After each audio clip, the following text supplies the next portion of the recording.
Hello, hello, hello, Taco. Oh, interesting. Okay. We have a funny little face. Okay, there we go. Anyways, hello, hello, hello, Otakus. Okay, let me turn on the desktop audio so you guys can hear the cute little Willowmist music. Yeah. Hello, hello, guys. Okay. So, we're finally back to streaming. Oh gosh, I keep forgetting I had to take like a week off because I was sick. And I'm still slightly sick, but it's okay. It's okay. I'm definitely well enough to stream. But yeah. I hope everybody had a good holiday though. I hope everyone had a good like Christmas or whatever you celebrate. And I hope everyone's ready for some Willowmist. I know I am. I also... Sorry, I had to move my table. You guys probably heard that. That was probably really bad. But anyways, I also have boba here with me. You guys might be able to hear it. Yeah. I have boba with me. It is some kind of like chocolate boba I got from like a boba making kit on Christmas. But yeah, very fun. I've drank almost like all of it setting up the stream. But yeah. Anyways though, let's get right into Willowmist because this is a really long game and I want to get it finished. Oh, I forgot about the train sound. Okay. Let's see. Wait, what do you mean select a game difficulty? Hold up. Okay, I think I forgot to go to my save. I know I did a save. Hold up. What do you mean? Where's my save? Where's my save? Willowmist! Okay, we're reopening the game, guys. Please hold. I swear I saved.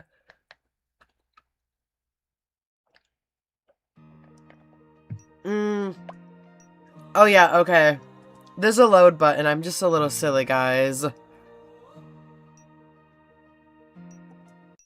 Yeah, load. Okay, there we go, there we go, there we go. That scared me. Okay. Okay, wait. We left off on, like, Saturday after the first week. Yeah.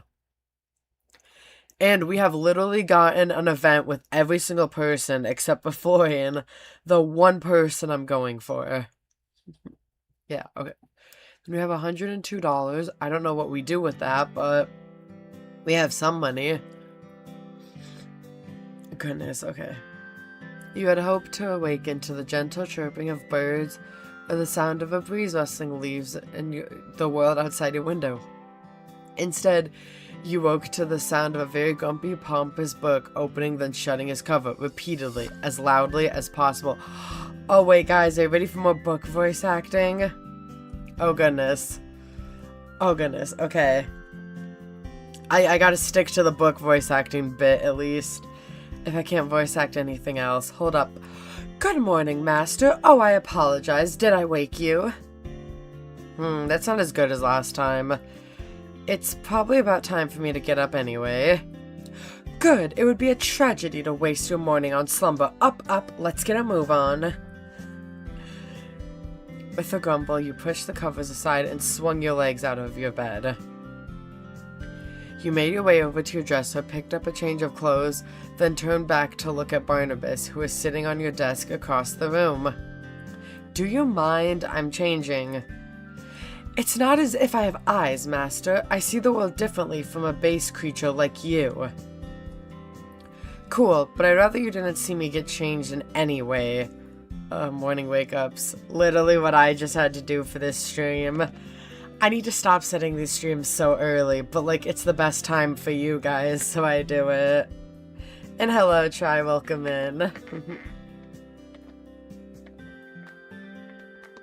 Okay. If it pleases you, Master, I will turn around. Does that satisfy? That's not the point, Barnabas. Give the girl some privacy. Literally, especially because Barnabas is a male book. I know the voice I'm giving Barnabas is like a sassy, like female mentor voice because I thought it was funny, but Barnabas is a girl, is a boy, not girl. You quickly changed, then grab a piece of fruit. Nothing that your food stock really was near empty now. I'll have to find a grocery store later. Can we go grocery shopping with Florian? I want to go grocery shopping with Florian. Can that be our event? Oh wait, no, he'd hate that. He'd hate the grocery store. He's a little vampire. Now, as much as I enjoy your presence, Barney, I've got work to do. Did you want to come with, or we need an excuse to be with Florian? Literally every single event except for his at this point. No, thank you. The thought of being paraded around in front of the general populace, subject to the gaze of those who cannot appreciate my glory, fills me with despair. Oh, okay, voice dying. I will stay right here, thank you. I'll, turn on the TV for you in case you get bored. Barnabas is getting the pet cat treatment. Turn on animal videos on the TV and go to work. Your consideration is touching, Master, truly. See ya. With that, you made your way down the stairs and stepped into the store proper. This wording is interesting. You were halfway down the stairs when you heard voices talking back and forth. That was beginning to feel like a normal thing around the store, but you didn't recognize one of the two voices. New friend?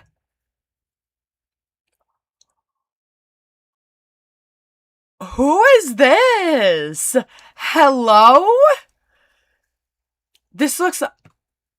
Why does this look like a Gale Lucy love child? Why does this look like a Gale Lucy love child? What is this? The hair? The eyes? The hair color? The fashion? Who is this? What?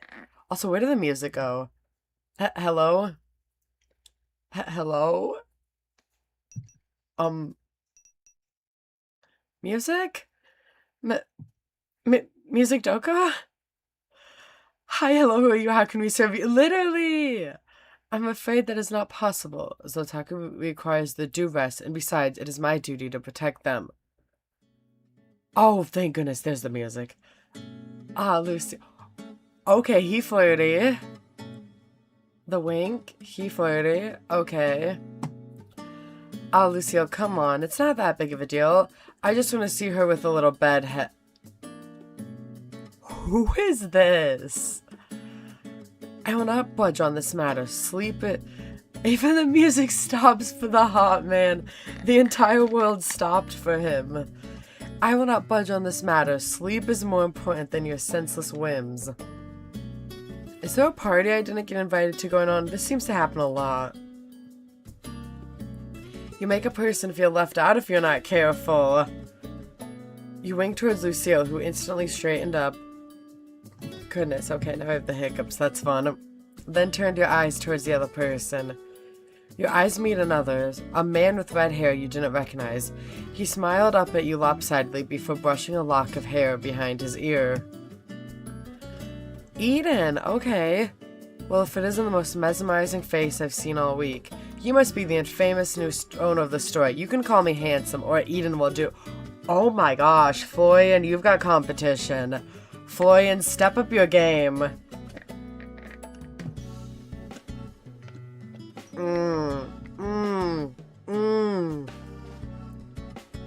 One can't hurt. It's nice to meet you. I'm Otaku, right? Holy Miss Lord, this guy's got game.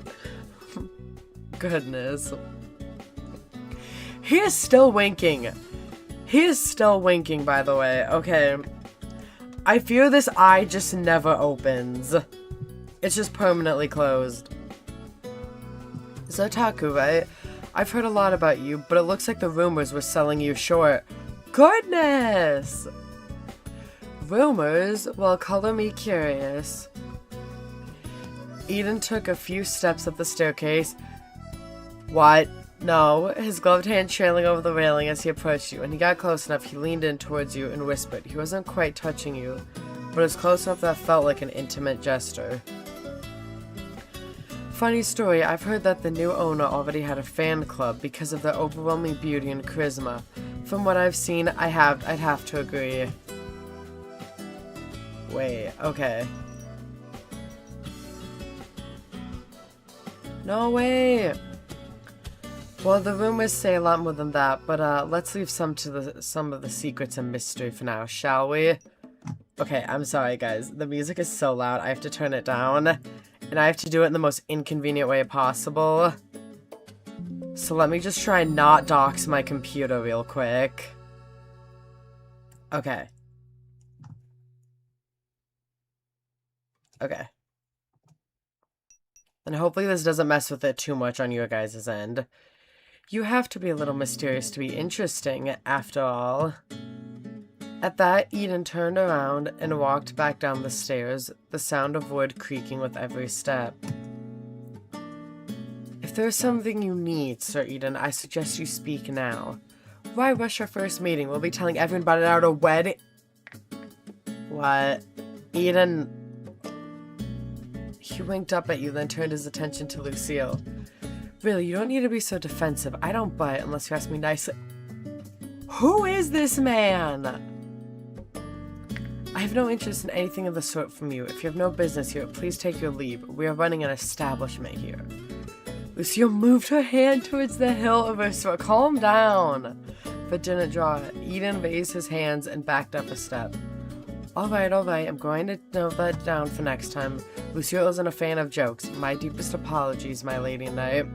Oh, look, his eyes are open. You can see them now. Eden gave a half bow to Lucille while she just shifted to stand a little straighter. I just want to introduce myself to a lovely new shopkeep. Believe it or not, I'm actually Willowmist's most famous carpenter. Oh, so he is actually around. Because we'll be seeing him around more, I'm assuming. Oh, crap.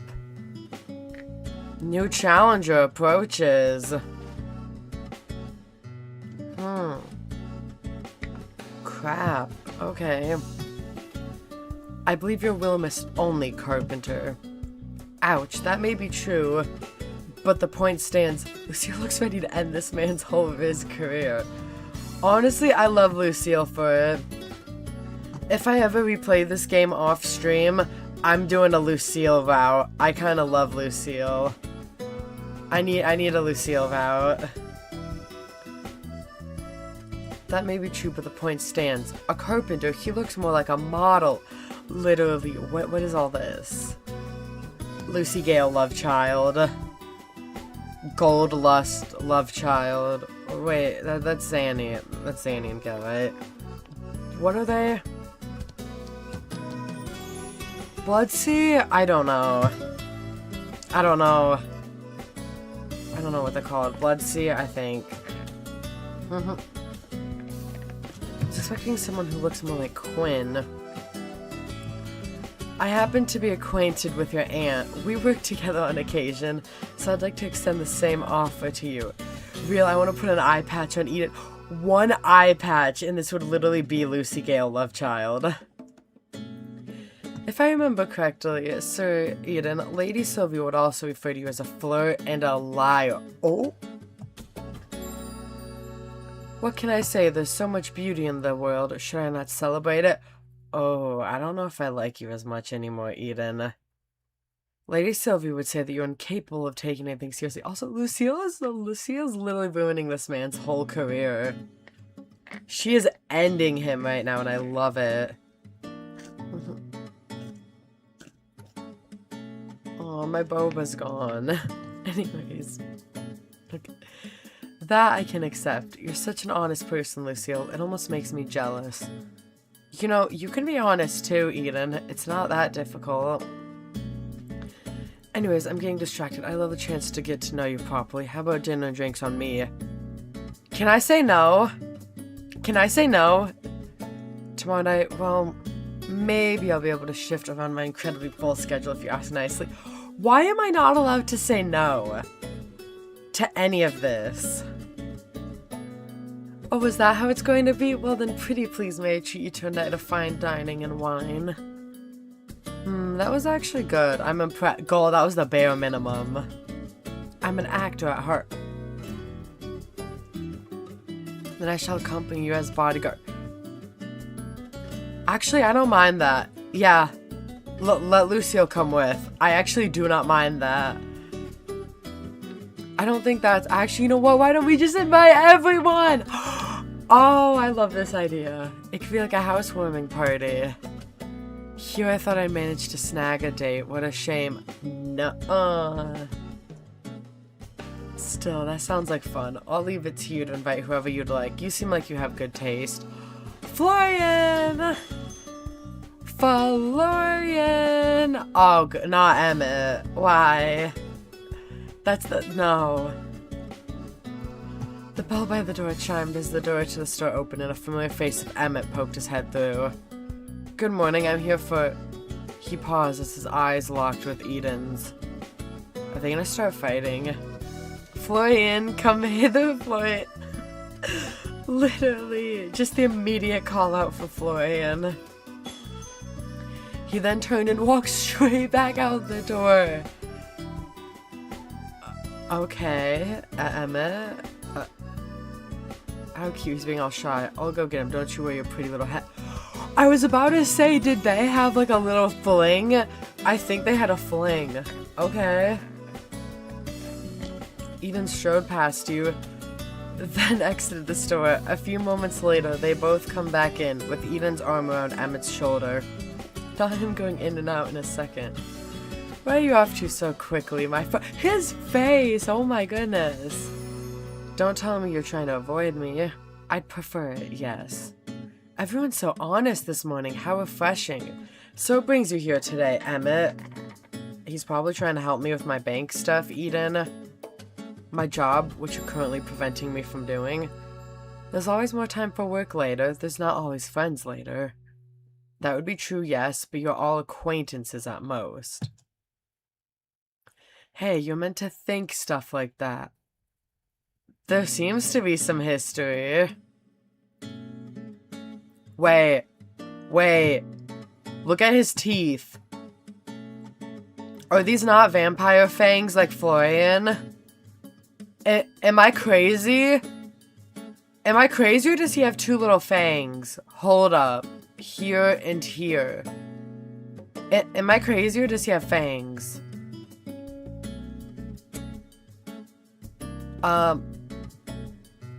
Do we have another vampire? Hey, you're meant to think stuff like that, not say to our faces. You're such a stick in the mud. And you're a thorn in my side. Unhand me. You'll run away. I might just have to hold on to you tighter. These two dated. I'm calling it. Anyways. I might, yes. And please don't. You two are friends then? We absolutely are. We absolutely are not. It's more like I happen to bump into him no matter where I go, and he takes it upon himself to bother me non-stop. Interesting.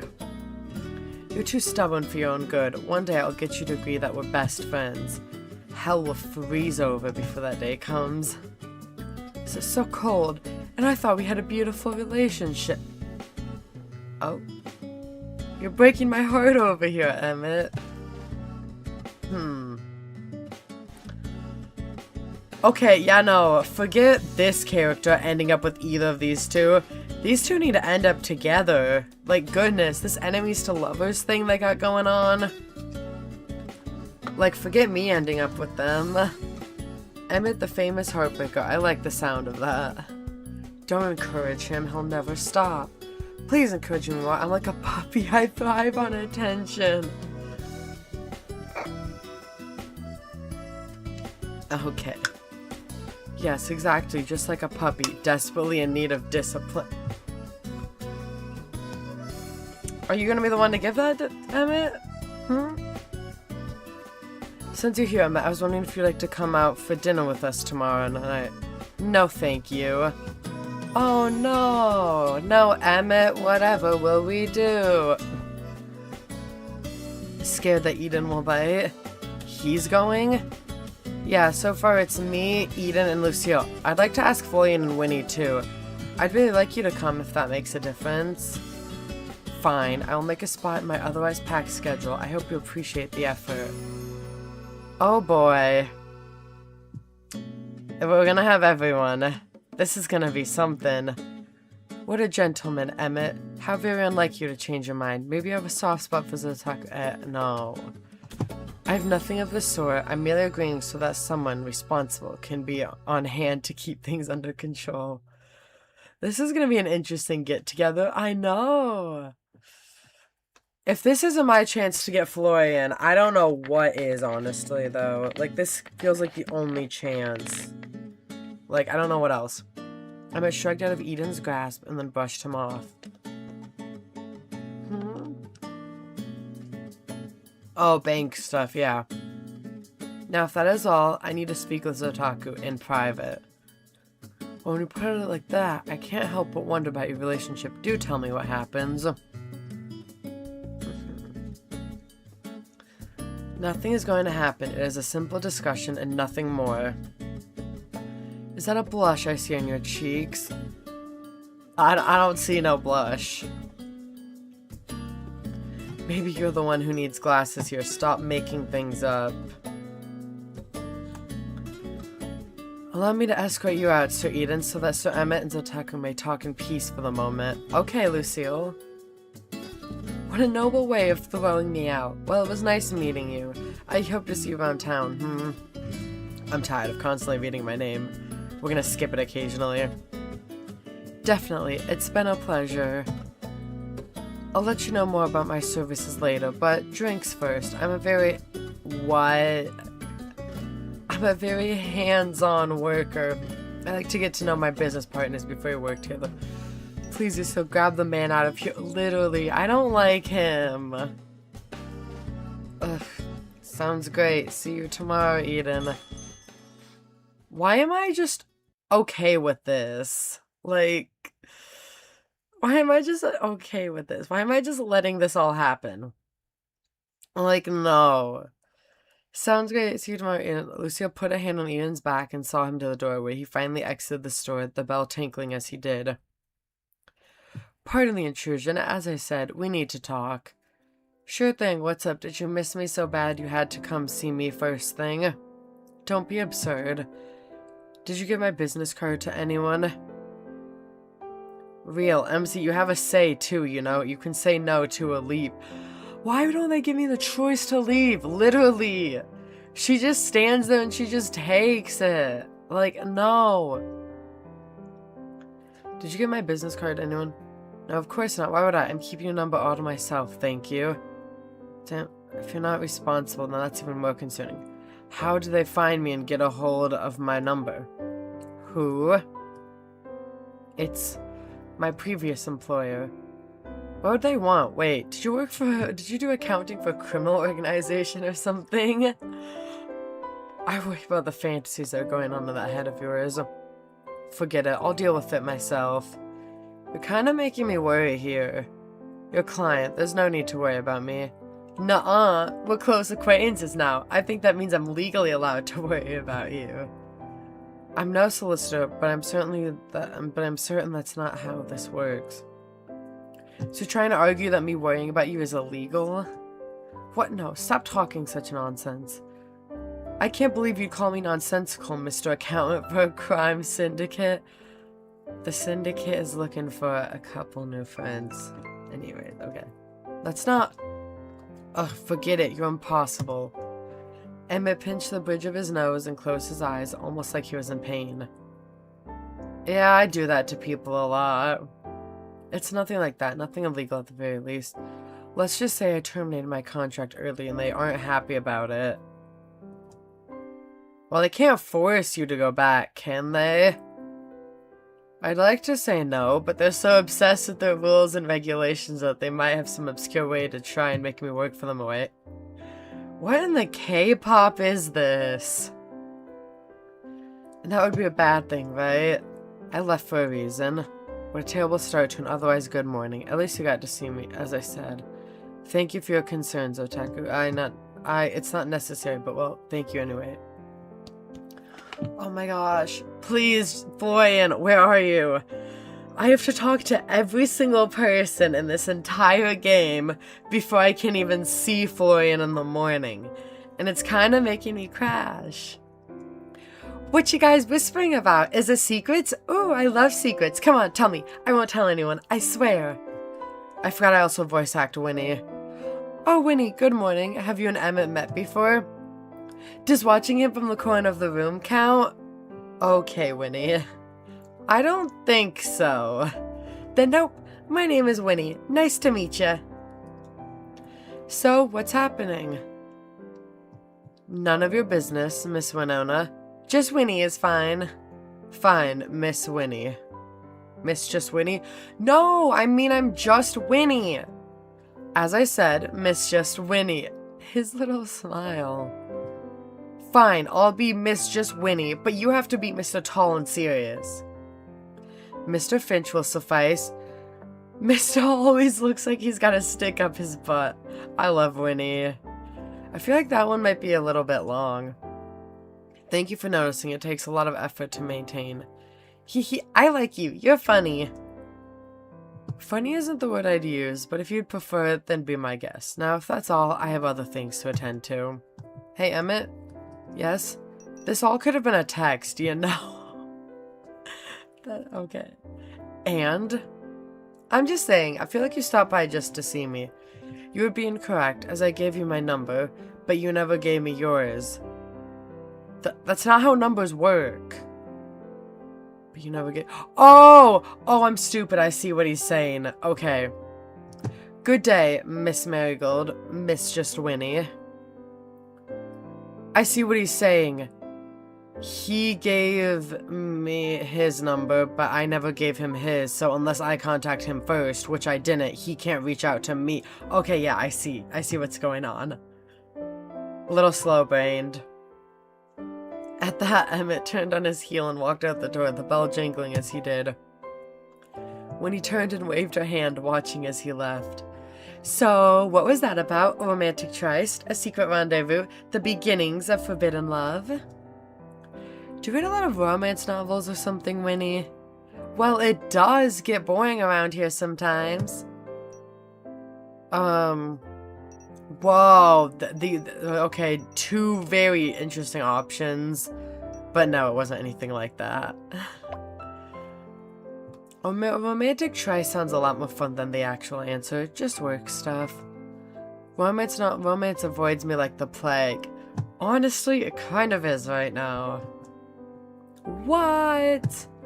Surely I didn't hear you, right? You? But you're so fun and cute and cool. I'm one of those things, but I'll leave you to guess which. Oh, by the way, Winnie, I wanted to ask you something. Would you like to go to dinner with me tomorrow night? Dinner with you? Oh, are you inviting me on a date? Sure, a date with me, Emmett, Lucille, Eden, and hopefully Florian. We're all going to be one big happy family. Okay, so this is not a one-on-one thing. Boo. Did you want it to be one-on-one? Well, of course, I want to get to know you better.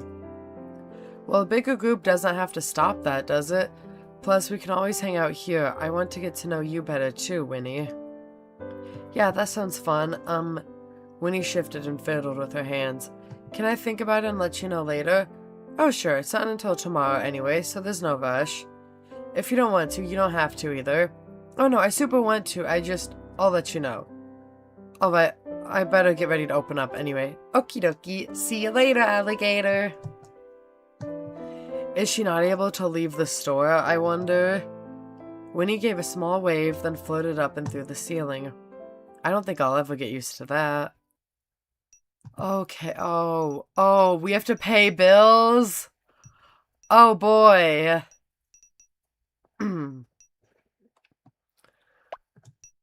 I guess we are literally just manning the counter and then paying bills in the afternoon. This is all we can do. Oh, we have new stuff. Asriel!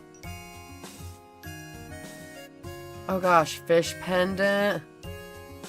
Let's go with like, I don't know. Let's go in the middle. Let's also go 30 for this. Did that mess up? Yep, that messed up my face. Hold on. Whoa, okay. This is good. We're no longer editing this. Okay, face back to normal. You get seated behind the counter, ready for today's customers. Oh, Vivi. I don't think she's buying anything. Welcome. Nothing is calling me today. That's okay. Silence is nice, too. I have to get home to my mom. Bye. See you next time. Customer leaves the store. You saw one customer today, but no one else is coming. Oh, boy. When Florian comes in through the door, nearly dragging his bag behind. Florian! About time! You thought it would be impossible, but somehow he looks even more tired than usual. Oh, goodness. Okay. Hi, Florian. Long night? He pulled off his usual disguise. Good morning, night, afternoon, frick, whatever it is. A brilliant start to your shift. Can I get you a coffee or something? Yes, wait, no. Seriously, are you okay? I'm fine. God, you're so nosy. It's just been a long few days. Florian dragged his bag over to the counter and sat down with a sigh. I can tell, you're looking worse every day. Gee, thanks. Florian's voice was a flat monotone, as if all the energy had been sucked out of him. You could always take a few days off. I'm sure we could manage. I'll have to take a double shift on sweeping, but hey, I could use the arm workout. I do more than sweeping, you know. Also, I don't want to. I'm not sick, just... It's fine. Stop worrying about me and worry about something more productive. Give me an example then and I'll consider it. Running the store? I think I've kind of got it down by now. Something else. I don't know, all the supernatural stuff you're struggling with. Yeah, actually, about that, what? I think I might be a witch, or a wizard, or something along those lines. God, what changed overnight? To make a long story short, a magic book with the worst personality ever pretty much hit me in the face with a revelation. I'm fine, you know what, sure, magic book's great. Really? That's all? What do you want me to say? You're a witch, hooray, let's celebrate. Kinda thought you'd have a bit more to say than that. Do you know if my aunt was like this? Well, there was certainly something wrong with her. Okay, that's crazy. That's my aunt. Whoa, wait a minute. Hey. I don't mean, look, she's eccentric and she lives here. There was always going to be something up with her. So you didn't know she was a witch? Nope, she tends to keep things to herself. It's kinda her thing. And you're fine with that? Look, she pays me. I don't care if she's a witch or an alien or whatever, just as long as my bills get paid. This is the most... Goodness, this is the most minimum wage worker thing ever. I'm sure you have a sick leave, you know. You ought to use it. I'm not sick. Leave it. Jeez, alright, I'll drop it. Florian let out a breath. Sorry, I've just had a crap few days. If you're a witch or whatever, maybe you have some spell to give me my energy back. He laughed weakly and rested his head on the counter. I'd give anything to sleep right now. You can use my bed if you'd like. I can't think of anything weirder than sleeping in Sylvie's room. I think the bed smells more like me than her, if that helps. This is crazy. What is happening? Okay. It does not. It's not for lack of trying anyway. Thanks for the offer, though.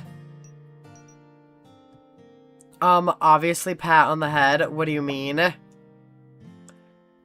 What is this convo? Literally, where is this convo gone? This is something. You reached out and gave him a pat on his head. His hair was actually very soft. What are you doing? Sorry, really. It was kind of a force of habit. You reminded me of my mom's dog. Okay, that is the worst thing to say. Your mom's dog? Yeah, when she's grumpy, she puts her head down like that, too. My bad. Hey, if it makes you feel any better, you're much softer than her. What is happening? Whatever. I have work to do. My boy's a dare, soon dare. My goodness, look at this face. Okay. He practically flew away from the counter, cheeks turning bright red. Sorry, Florian. With that, you finished up your lunch break and got back to work.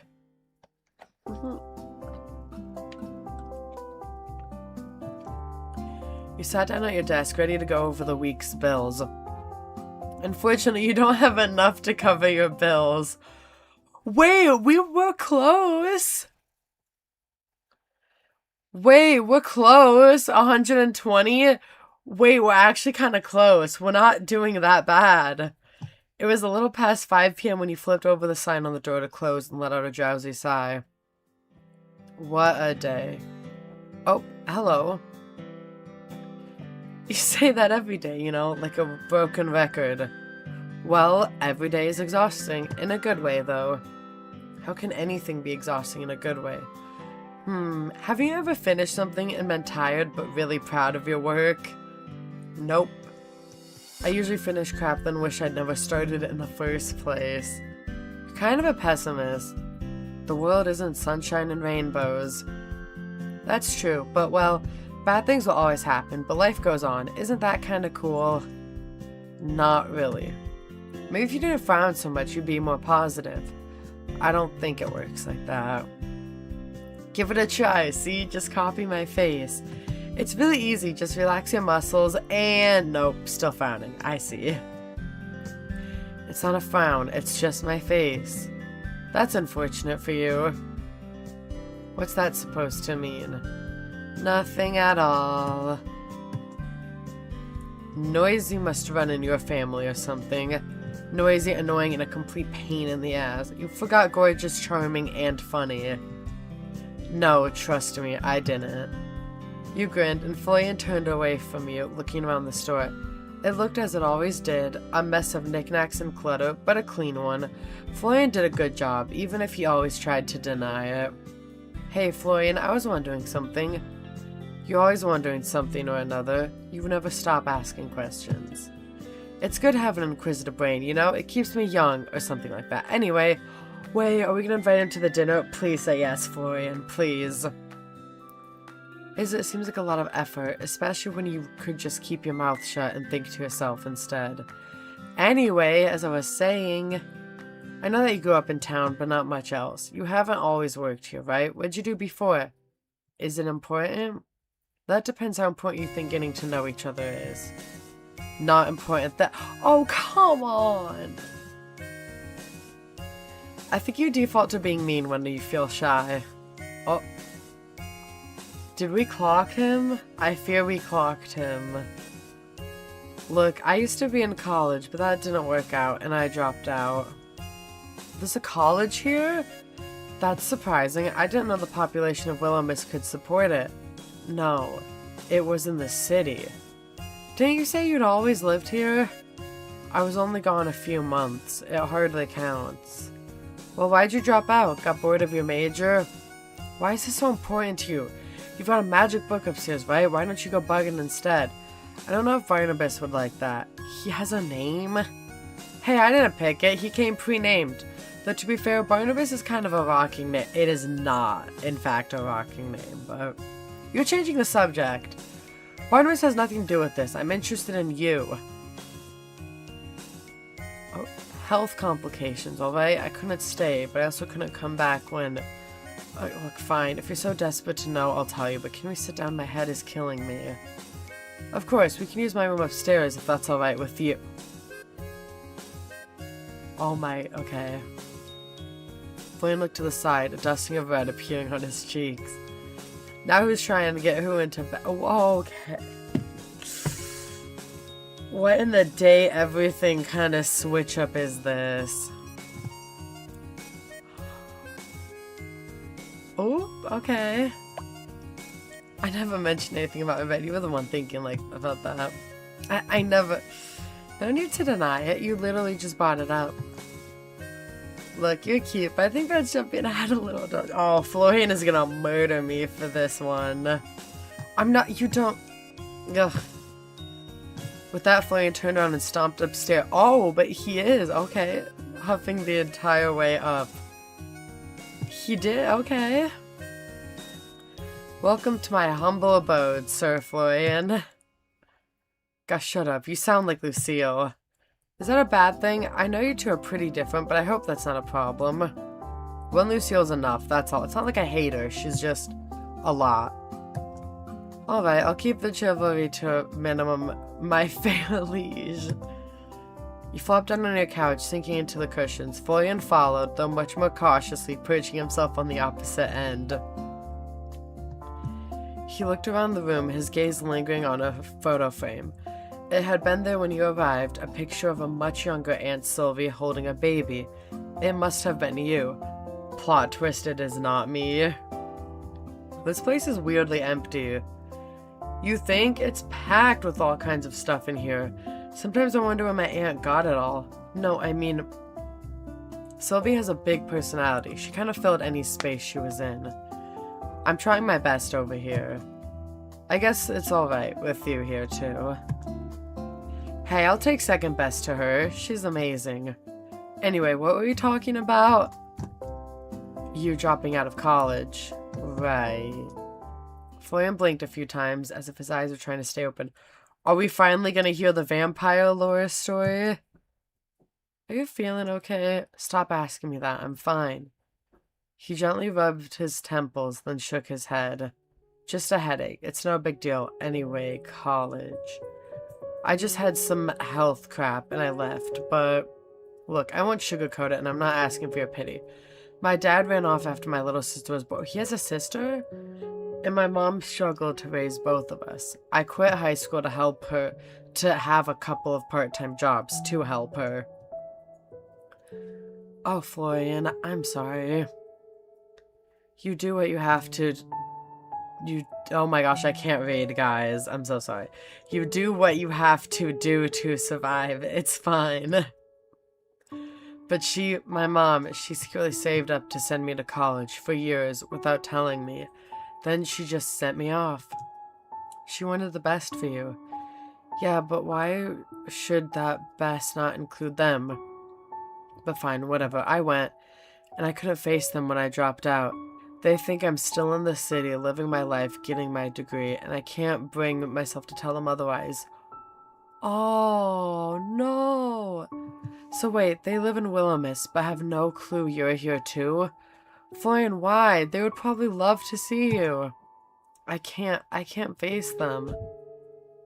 She gave up everything for me, and I just let her down completely. What am I meant to say? Hey, Mom, turns out I'm a screw-up who can't even make it through a semester of college. Surprise. She'd be happy just seeing you and knowing you're safe. That's what parents do, especially if it's health-related. I can't, not like this. Ugh. Florian's head sank down into his hands, his shoulders trembling. I'm not who I was when I left. I'm not her perfect little son anymore. He's a vampire now. Hug. Without thinking, he leaned forward and pulled Florian into a hug. He stiffened, his breath catching, and his hands hovered over your back. What are you... I'm sorry, Florian, really. I look so sad.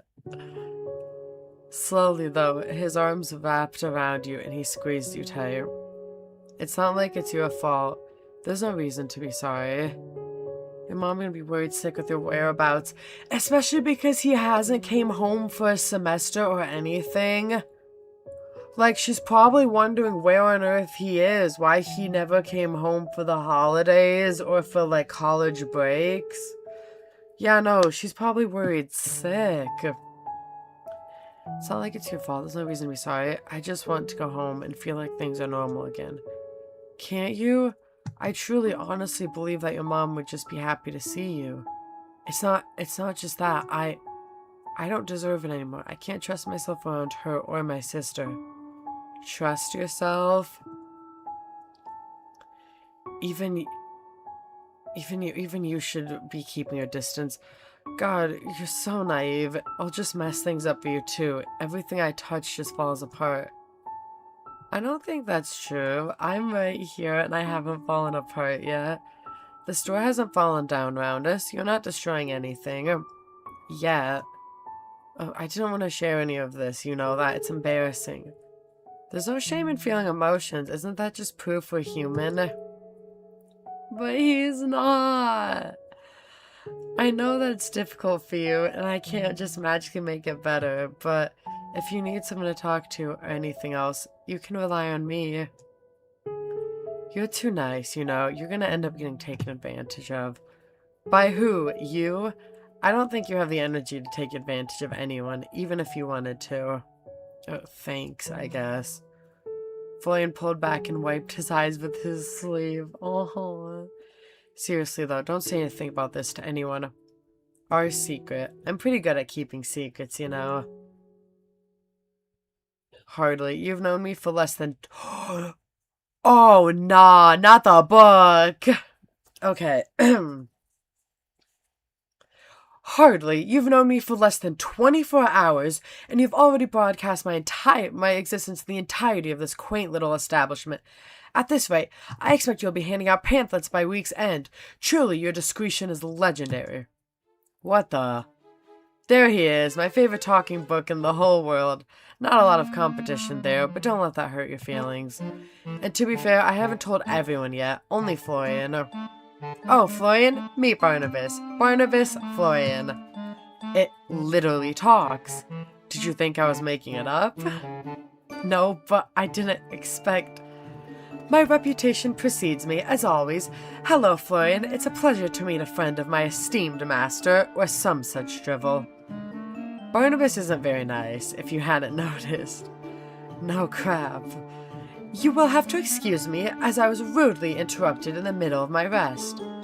Your rest? What does a book have to be so tired about anyway? Barnabas, you're ruining a moment. You're literally... Barnabas needs to be locked up in a drawer, I fear. Plenty of things, you impudent creature. The effort it takes to communicate with my new master, for example, is truly a Herculean task. At that, Barnabas floated across the room and landed on the desk. It just flies. God, I'm too tired for this crap. Now I've embarrassed myself in front of 2 people. Great. Fortunately for you, I have the displeasure of being in service only to my pitiful master, and as such have no one to share your shame with. Just ignore him. I'll put him in the drawer if he keeps it up. The audacity! Fine, silence me, but mark my words, you will soon regret it. This must be a lot for you, too. Just a little bit, but I like to think I'm pretty good at running with things, but sometimes, I'll be honest, I don't even really know where to start. But I've got all the time in the world to work it out anyway. Aren't you going home in 3 months? Okay, I've got 3 months to work it out. Thanks, Floyd. I ain't going home. It's pretty obvious. I ain't leaving. Sorry, I wasn't trying to make it worse. I'm just kidding, really. I'm having fun. I'll be fine. I wish I had a drop of your optimism. Change sucks. Yeah, but sometimes it can be really great, too. I've only been here a week, and it feels like I've made a whole bunch of friends. It's really, really great. Yeah, well, you're easy to like. Am I now? For some people, not me. Okay, Florian. You don't like me at all? Aww. Oh yeah, he doesn't like me at all, guys. Totally doesn't like me.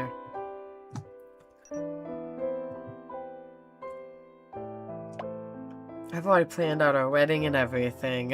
What? Oh! Okay, wait, I'm sorry. Our 3 kids, Alexis, Jasmine, and Michael, are white picket fence and a dog named Bobo. Ew! Horrendous dog name. Let's fix that now. The kid names are aight. The kid names are aight. This one's, nothing wrong with this one. This one I love. Jasmine is really pretty. 10 out of 10. Michael, we need a better boy name. We need a better boy name, Stat. And a dog named Bobo, absolutely not. Out of here with that. Throw it all away. It doesn't exist. You're delusional. So that's a no to my proposal. No. So it's a yes? No, I mean, you're so frustrating. Love you too. Whoa. And hello, welcome in, Jennifer. We definitely need the popcorn right now. Wait, I've got some too. Please load. Hey, I've still got my watch-along popcorn right here. I still got popcorn. Don't say stuff like that. And seriously, Bobo, what kind of name is that? Florian gets me! Florian gets me! What do you suggest then? Toaster. Florian has peak taste, I fear. Toaster? It's a good name for a dog. It's not better than Bobo. It is a million times better than Bobo. It is a billion times better. I disagree. Florian's a more than serious tone. You cannot help but grin. Fine, Toaster it will be. Hey, that's not... I feel like I've just been scammed into a marriage. You have. This is all legally binding. God, please tell me you're joking. I am, but I do like you, Florian, as much as you try to be unlikable. I'm not saying we need to be best friends, but I do hope that we can get along. Yeah, fine. I wouldn't mind being friends with you, and you're not terrible to work with. We're getting somewhere now. Hey, what's your sister like? I can imagine you as a super doting older brother now that I think about it. I mean, yeah, I guess I was. She's super bossy and a pain in the ass, but, well, she's my sister. How old is she? 10, probably 11 now, actually. Do you have any photos? I want photos! You scooted a little closer to Florian on the couch. Yeah, I think so. Florian reached into his pocket and took out his phone, flipping through his photo album. You couldn't help but lean in to see what was on his screen. You could see pictures of a little girl, a woman who must have been his mother, and Florian himself, though a few years younger. It was hard not to notice how much brighter Florian looked. He lacked his signature eye bags, and he had a wide smile on his face. It was the kind of smile you'd never seen from him. That's her. You two look so similar, you could be twins. I want to see. Show me the picture.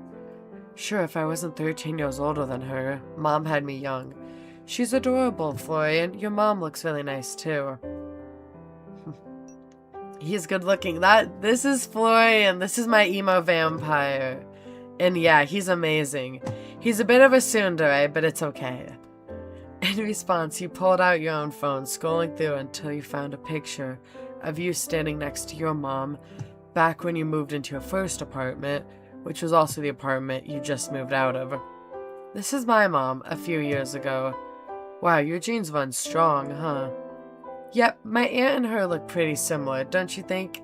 This was back when I moved out of home. I lived in this little apartment right in the middle of the city. Sounds noisy. Yeah, I didn't sleep a lot. You let out a soft laugh before locking your phone and placing it back down on the table. That apartment was so weird. Did you know that the elevator fell like a dozen times? There was an earthquake localized to just the building, and a crane rammed in the first floor all in a single year. Does anybody know if this is a reference to one of their other games? Because I feel like this is a reference to another 2.5 Studio game. Does anyone know? I know they have a bunch of like little short visual novels. Is this a reference to a 2.5 Studio visual novel?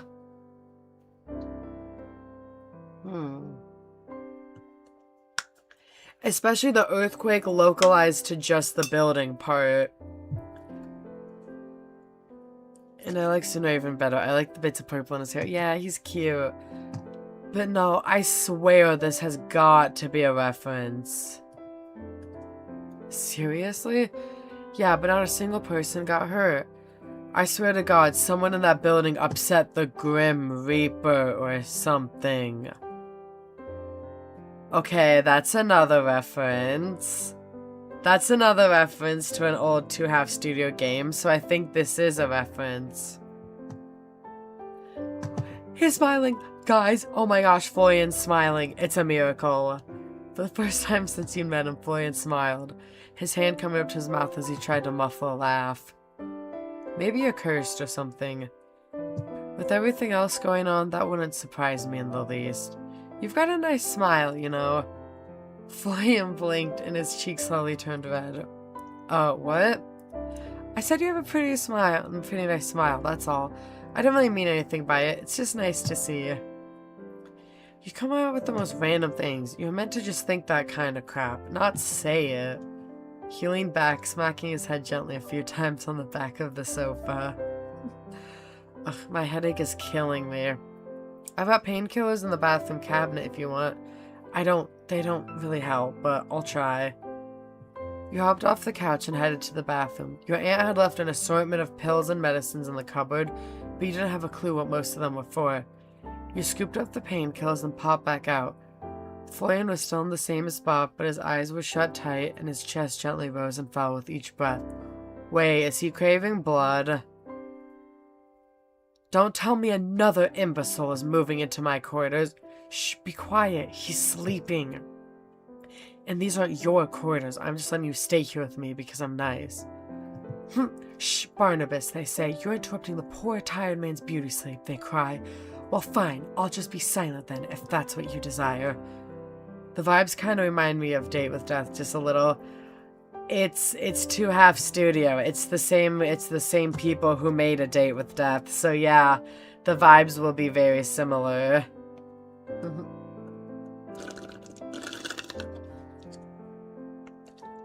Sorry guys, boba. Anyways. Carefully, you draped a knitted blanket over Florian's legs, then settled in next to him, watching his sleeping face. He looked peaceful, much more peaceful than when he was awake. God, you really were exhausted. You ought to take better care of yourself, you know that? Well, you probably hate me for it, but I'll let you rest for a bit, okay? Maybe I'll close my eyes for a bit too, just a little bit. That'd be okay, right? Night, Florian. I can't see what could possibly go wrong here. With a yawn, you drifted off to sleep as well. You woke up to the sound of someone shifting beside you, amongst the otherwise gentle hum of the night. Lazily, you opened your eyes, expecting to see Florian on his feet, embarrassed about falling asleep beside you, but instead noticed a shadowed figure hovering above you. Oh, vampire moment? Leaning towards you. Florian? Oh, okay. Oh my, okay. Oh, goodness gracious, okay.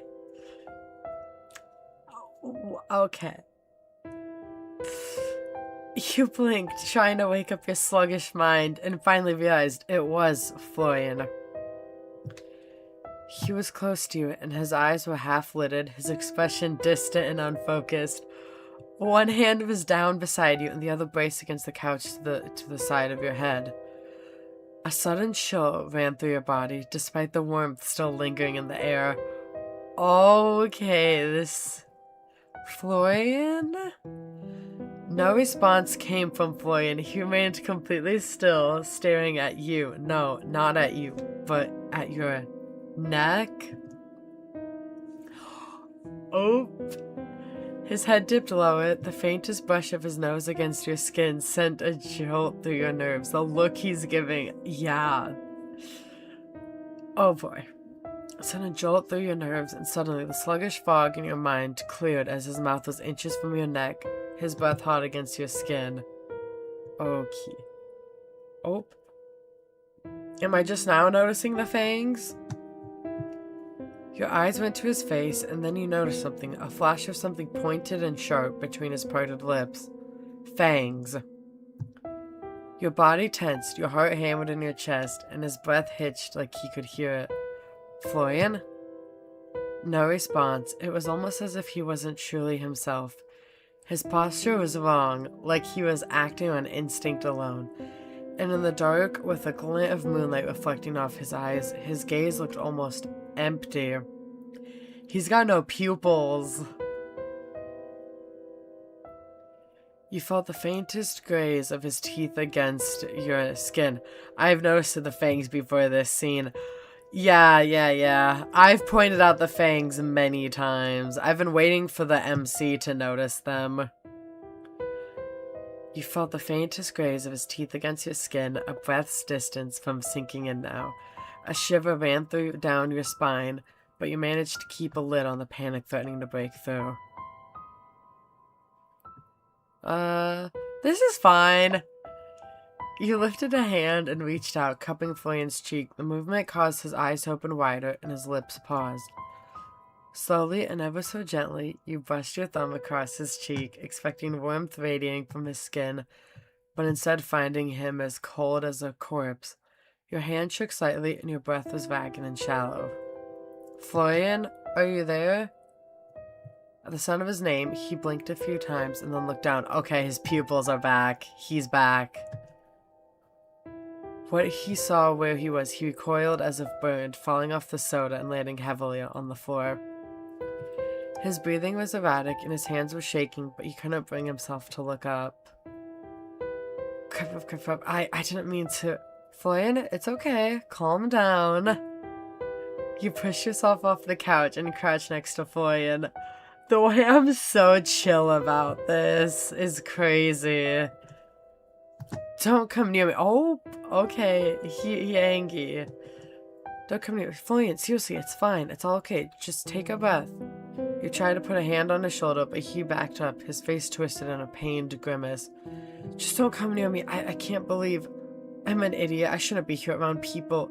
You didn't hurt me. But I wanted to. I wanted to so badly. But you didn't. You inched forward until you were next to Florian again. He turned his face away from you, but didn't protest. His breath was coming fast and ragged like he couldn't quite catch it.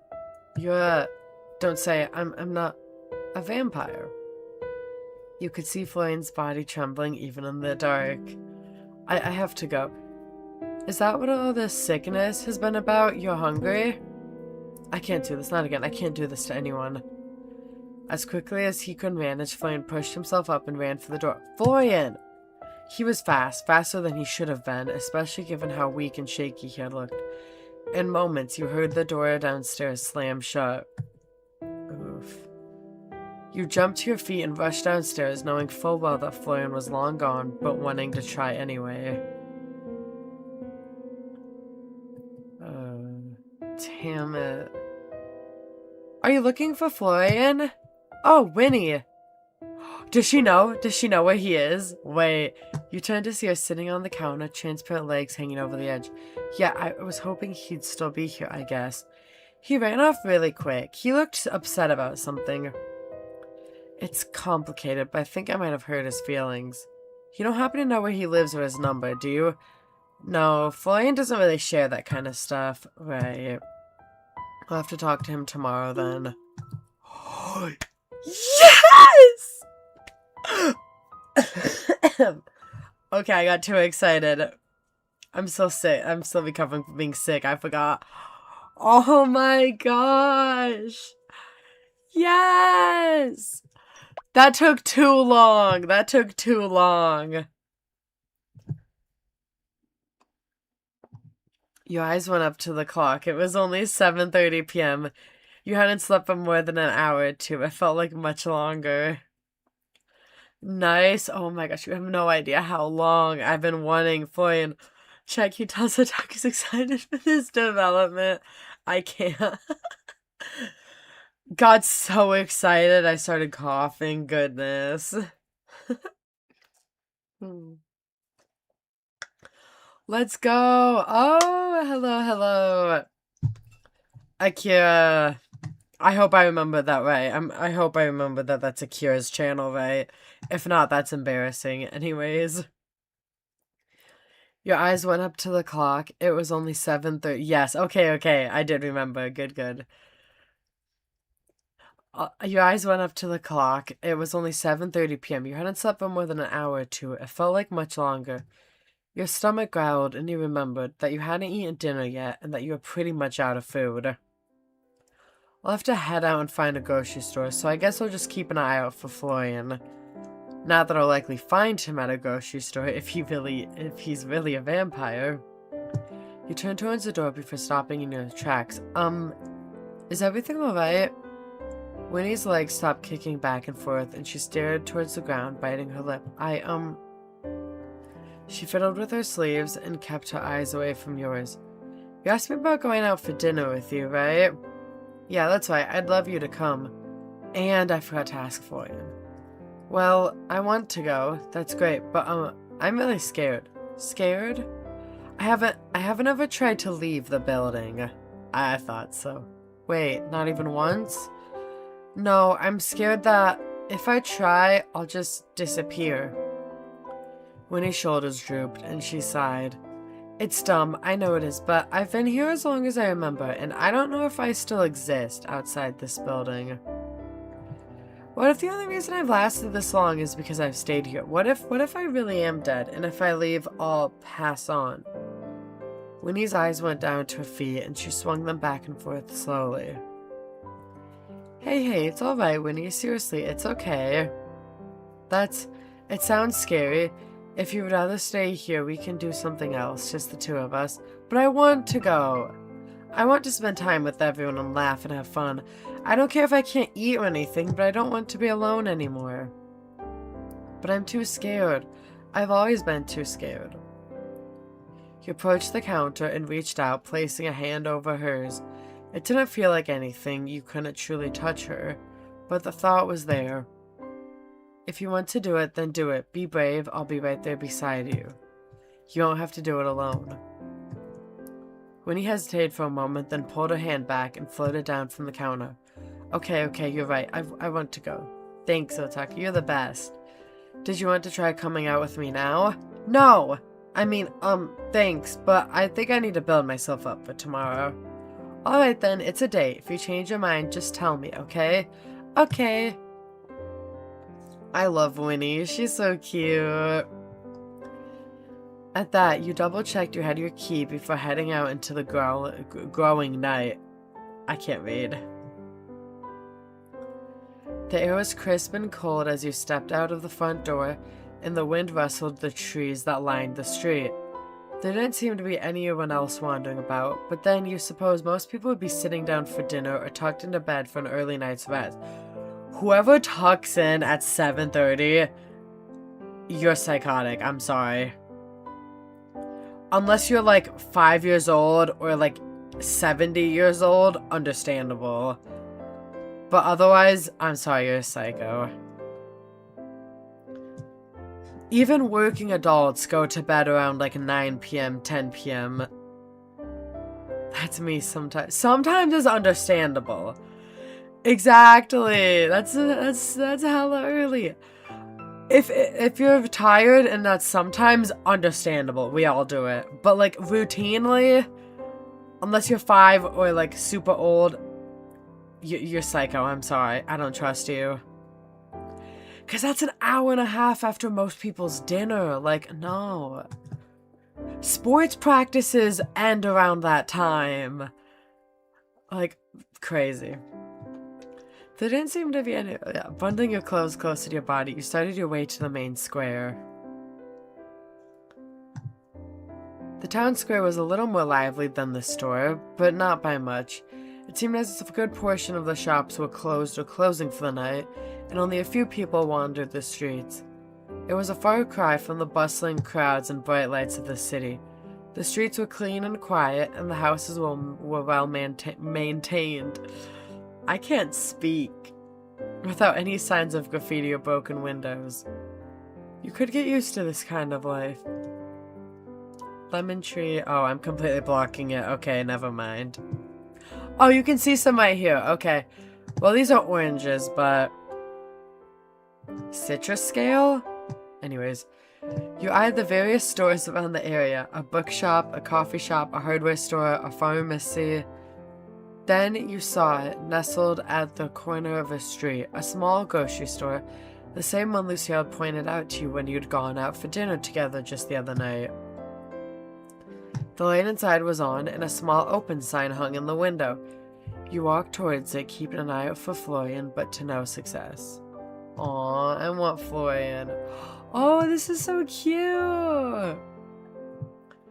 Cute little grocery store. The inside was what you would expect of a grocery store, though much smaller in scale than the big stores back home.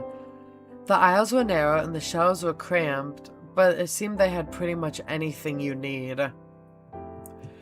I would love a grocery store like this. Literally so many vegetables. You can tell that every single thing in this store is fresh. You can tell that it comes from the farms in the small store. There is no pre-packaged garbage in here. This is so nice, honestly. The loan cashier nodded to you as you passed. No self-checkout here, which didn't surprise you. You won't take over today, computer overlords. The grocery store looks so farmer's market. I love it. Literally, this is so cute. And even the freezer stuff, it's literally just milk, cottage cheese, ice cream, juice, no prepackaged gross nonsense. The shelf stuff, this is canned goods. This is probably pasta, noodles. This is so nice. I love this. Everything looks so homemade and farm to table. It's so lovely. Literally, fresh loaves of bread right here. Oh, ew. You grabbed a basket and began picking out some basics. I meant milk, eggs, butter, that sort of thing. Twice in one day. I think that's what they call fate. He really is a Gale Lucy love child. He mentioned crossing fates. You turned, hearing a now familiar voice behind you, and see Eden leaning against a shopping cart, red hair tousled. Unless, of course, you just couldn't stay away and decided to search me out, in which case I would have you. Hey Eden, we're admiring the produce, you're in the way. Literally, get out of here. Get out of here, Bloodsea love child. We don't want you. Eden grinned, and it was a little infectious. Actually, the allure of a full stomach pulled me here. Fate it is then, so what are you making for dinner? I'm tossing up between a sandwich or a cup of noodles. Literally, there is no cup of noodles here. What am I saying? Oh, you shouldn't break out the fine china just for me. You're not invited. Roscoe and Gale child. I say more Lucy. Look at that hair. Goodness, wait. I say more Gale and Lucy. I don't see I see it in the hair. I see it in the hair and the personality and the fashion style. This is how they always put Lucy. They always put Lucy's model in outfits like these. Am I wrong, or does he not have an acrylic stand in literally this exact outfit? I don't see much Roscoe. Who said you were invited? Oh my gosh, guys, they're finally letting me say no. Who said you were invited? Awfully presumptuous of you, don't you think? Yeah, I think Lucy get. Okay, 2 votes for Bloodsea. If I'm good at anything, it's making myself welcome. He winked towards you, the grin still plastered to his face. It was hard not to smile back, honestly. It's pretty easy not to smile back, but I suppose I'll just have to survive all on my own tonight. It's such a cruel world. You glanced down to a shopping cart, but you were surprised to not see any food. You instead noticed an assortment of cleaning products, gloves, string, and duct tape. Oh nah, he murdering someone. Suddenly my dinner looks like a 5-star restaurant compared to yours. Not hungry for duct tape? Maybe it's a treat after dinner. You both laughed, and it was like a weight lifted from your chest. The events of earlier that night melted away, if only for this moment. I do a lot of DIY stuff, so I'm stocking up. What? DIY murders? Where's my text? Really? That doesn't look like woodworking supplies to me. You do look like someone who knows a lot about woodworking. Plenty. I made a chair out of popsicle sticks. I am not saying this. This is diabolical. Oh yeah, plenty. I made a chair out of popsicle sticks once. Well, I'm sold. I'll hang up my saw and move out of town tomorrow. Alright, but if you ever come back, you'll see houses made out of popsicle sticks. Fair warning. Eden smirked and pushed his cart to the side, letting another customer through. Care to join me, or would you rather stay here in the condiments aisle forever? I can think of worse aisles to be stuck in, but I think I'll join you. Why? I wanted to go here with Florian. Why am I stuck here with him? The two of you started to walk through the aisle, and Eden took your basket and placed it in his cart. Wonder why your arm's getting tired. So, mysterious shopkeeper, I'm incredibly curious about you. Oh, really? You're the talk of the town, after all. Things must be really slow right now if I'm the talk of the town. You know how small towns are, they'll find anything to gossip about. He picked up a bottle of olive oil and dropped it into the cart. And yet, despite being the most interesting thing that's happened here in months, no one knows much about you. Most people assume that Sylvie didn't have any relatives. He glanced over at you. As far as I'm aware, she's never left Willowmist either. What could pull her away so suddenly and drop you in her place? If you say please, I might be honest with you. Pretty please. Oh, I hate this. I have no clue. Really, I'm not trying to be evasive, but honestly, I don't know. I have no clue why she decided to leave. She wrote me a letter and asked me to come here, and here I am. She'd already left when I arrived. So a mystery then. Even more interesting. But that doesn't say much about you. Want to tell me a bit about yourself? Depends what you want to know. If it's the numbers on my credit card, probably not. Where you grew up, for example. What were your parents like? What's your favorite color? Take your pick, whatever you're willing to share.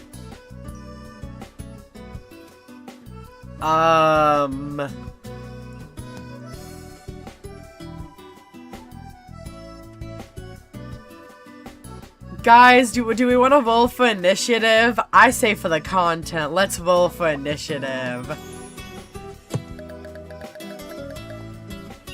Oh, close, but no. Whoa. We failed. Okay, let me D&Dify this. I tried, okay. Let's see, let me try and D&Dify this. I rolled my charm check. And I tried to tell them a fabulous story about my past life, but I couldn't think up a good lie.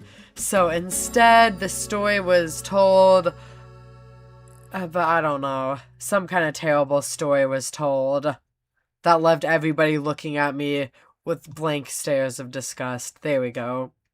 Well, it wouldn't be, well, actually, I was pretty close. It wouldn't be blank stares of disgust. Everyone just looked at me with blank stares. It wouldn't be that bad, because I was close. It wasn't like a 1 or anything. I gotta remember how this works. Funny story, actually. I was raised in a circus. It was great. My parents were clowns. The ringleader had this big beard, and he would make balloon animals. We traveled around the country, and it snorted, then burst out laughing.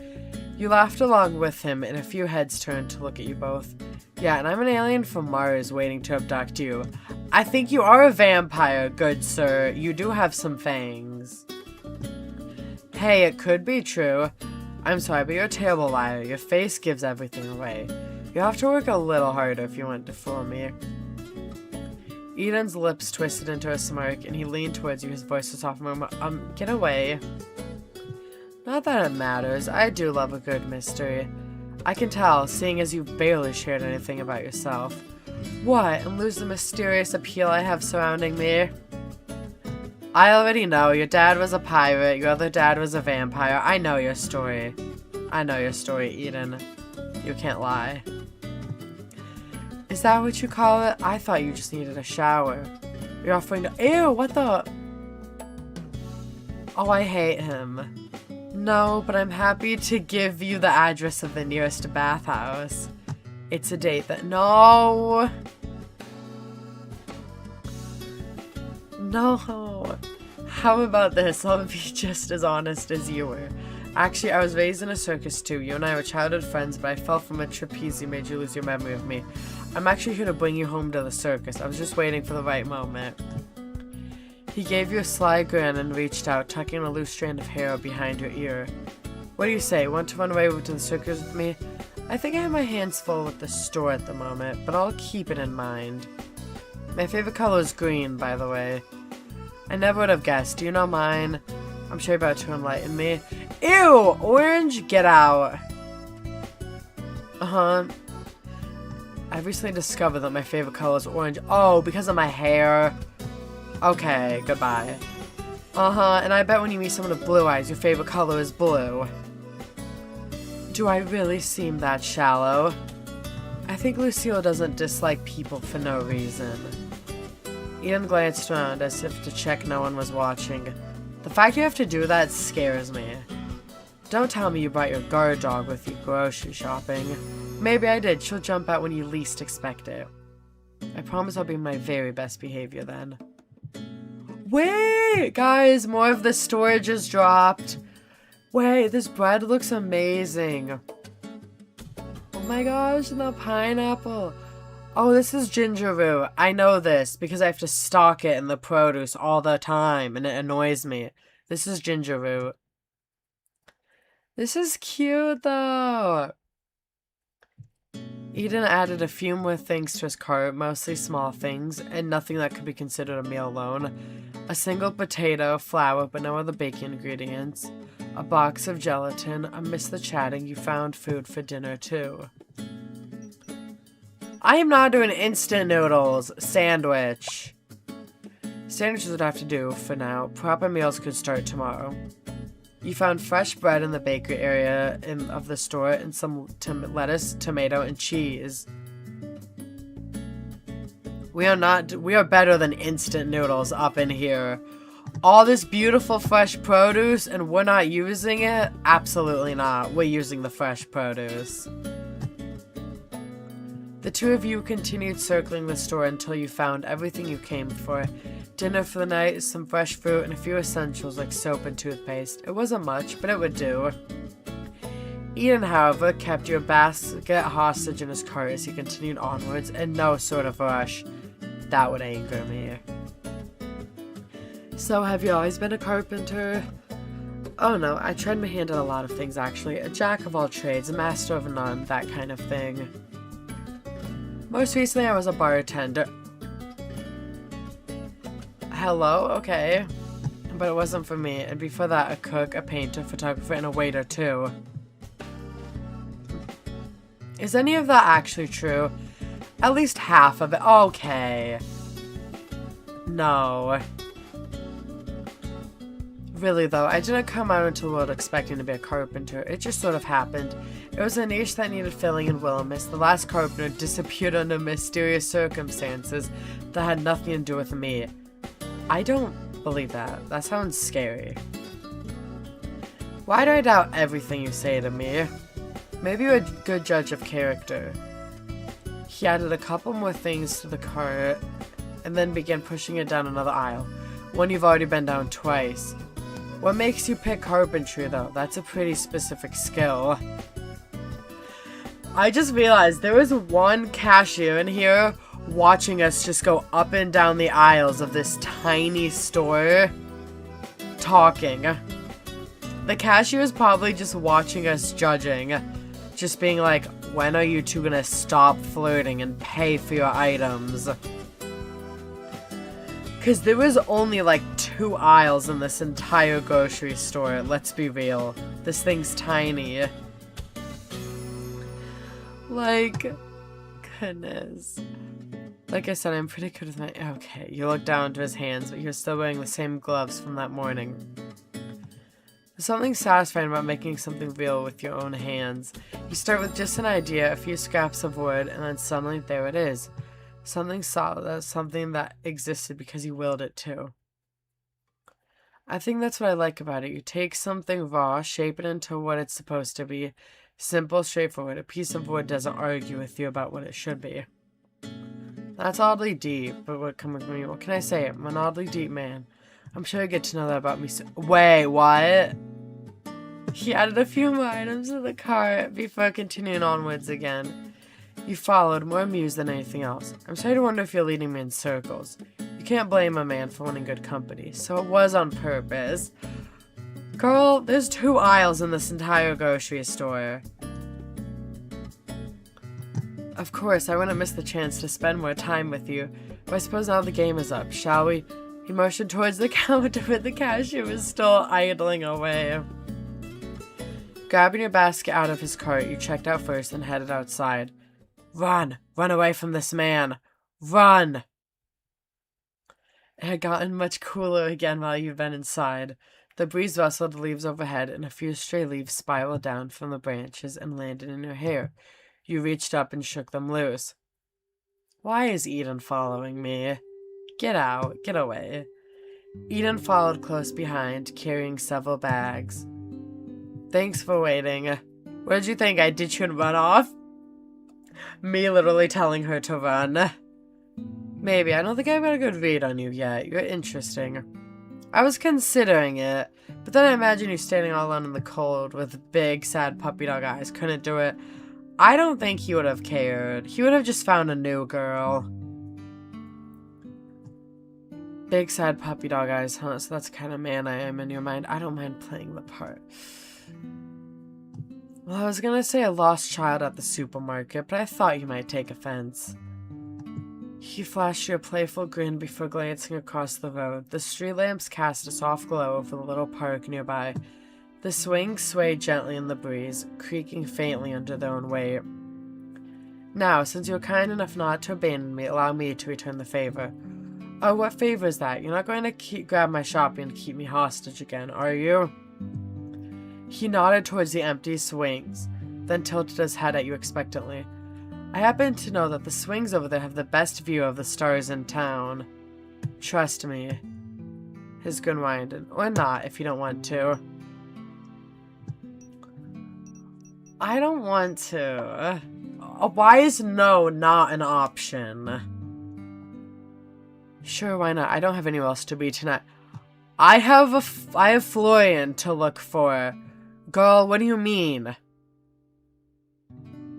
What? We have to look for Florian. Eden, somehow with an armful of bags of groceries, linked his free arm with yours and led the way over to the swings. I'm sorry, Florian. Do we have to say it? Literally, Florian is still out there somewhere. Like, I know MC's forgotten, but I haven't forgotten Florian. I haven't forgotten that we were looking for him. They were, as he said, not too far away and completely deserted. A few small lamps cast the area in a pale yellow glow, and a couple of benches were positioned beneath the trees, their surface covered in leaves. You could see the moon above the treetops. There was something cozy about the place, secluded and peaceful, but not lonely. Just a small hidden space in the middle of the town, a perfect spot for a midnight rendezvous. Or just a place to chat, which was what you were actually doing. Eden set his groceries down on a bench, then walked over to the swings, taking one of the two. You took the other, and he gently swung back and forth. Okay, this is kind of pretty, though. So what did you think of Willowmist so far? What I've seen has been beautiful, kind people, great food, and the night is clear and cool. It's a lot quieter than back home. I could get used to this. You're staying for 3 months? That's a decently long time, but also no time at all. Yeah, 3 months, and then it's back home again. She's lying. You sound a little disappointed about that. I don't know if I am or not really.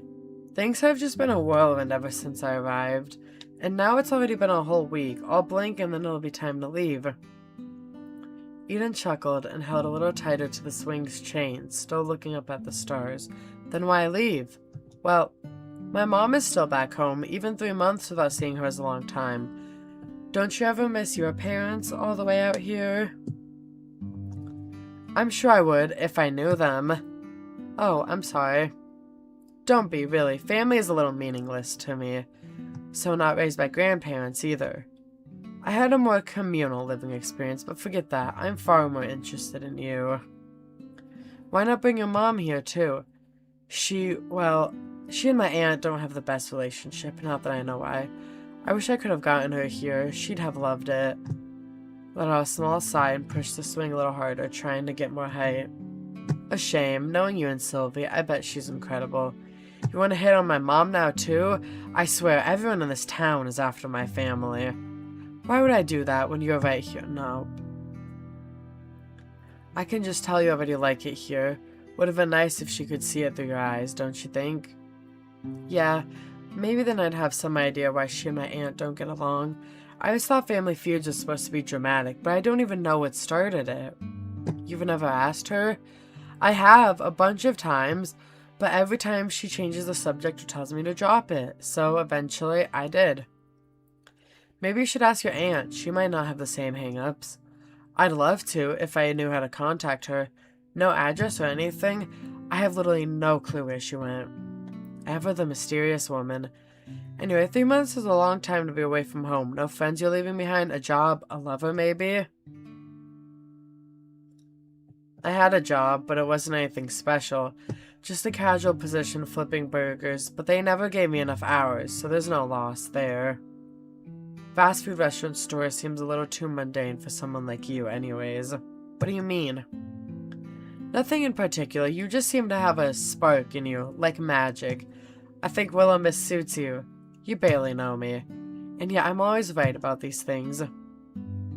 He leaned back on the swings, his hand gripping the chains loosely, as he tilted his head toward you, his smile easy but his gaze sharp.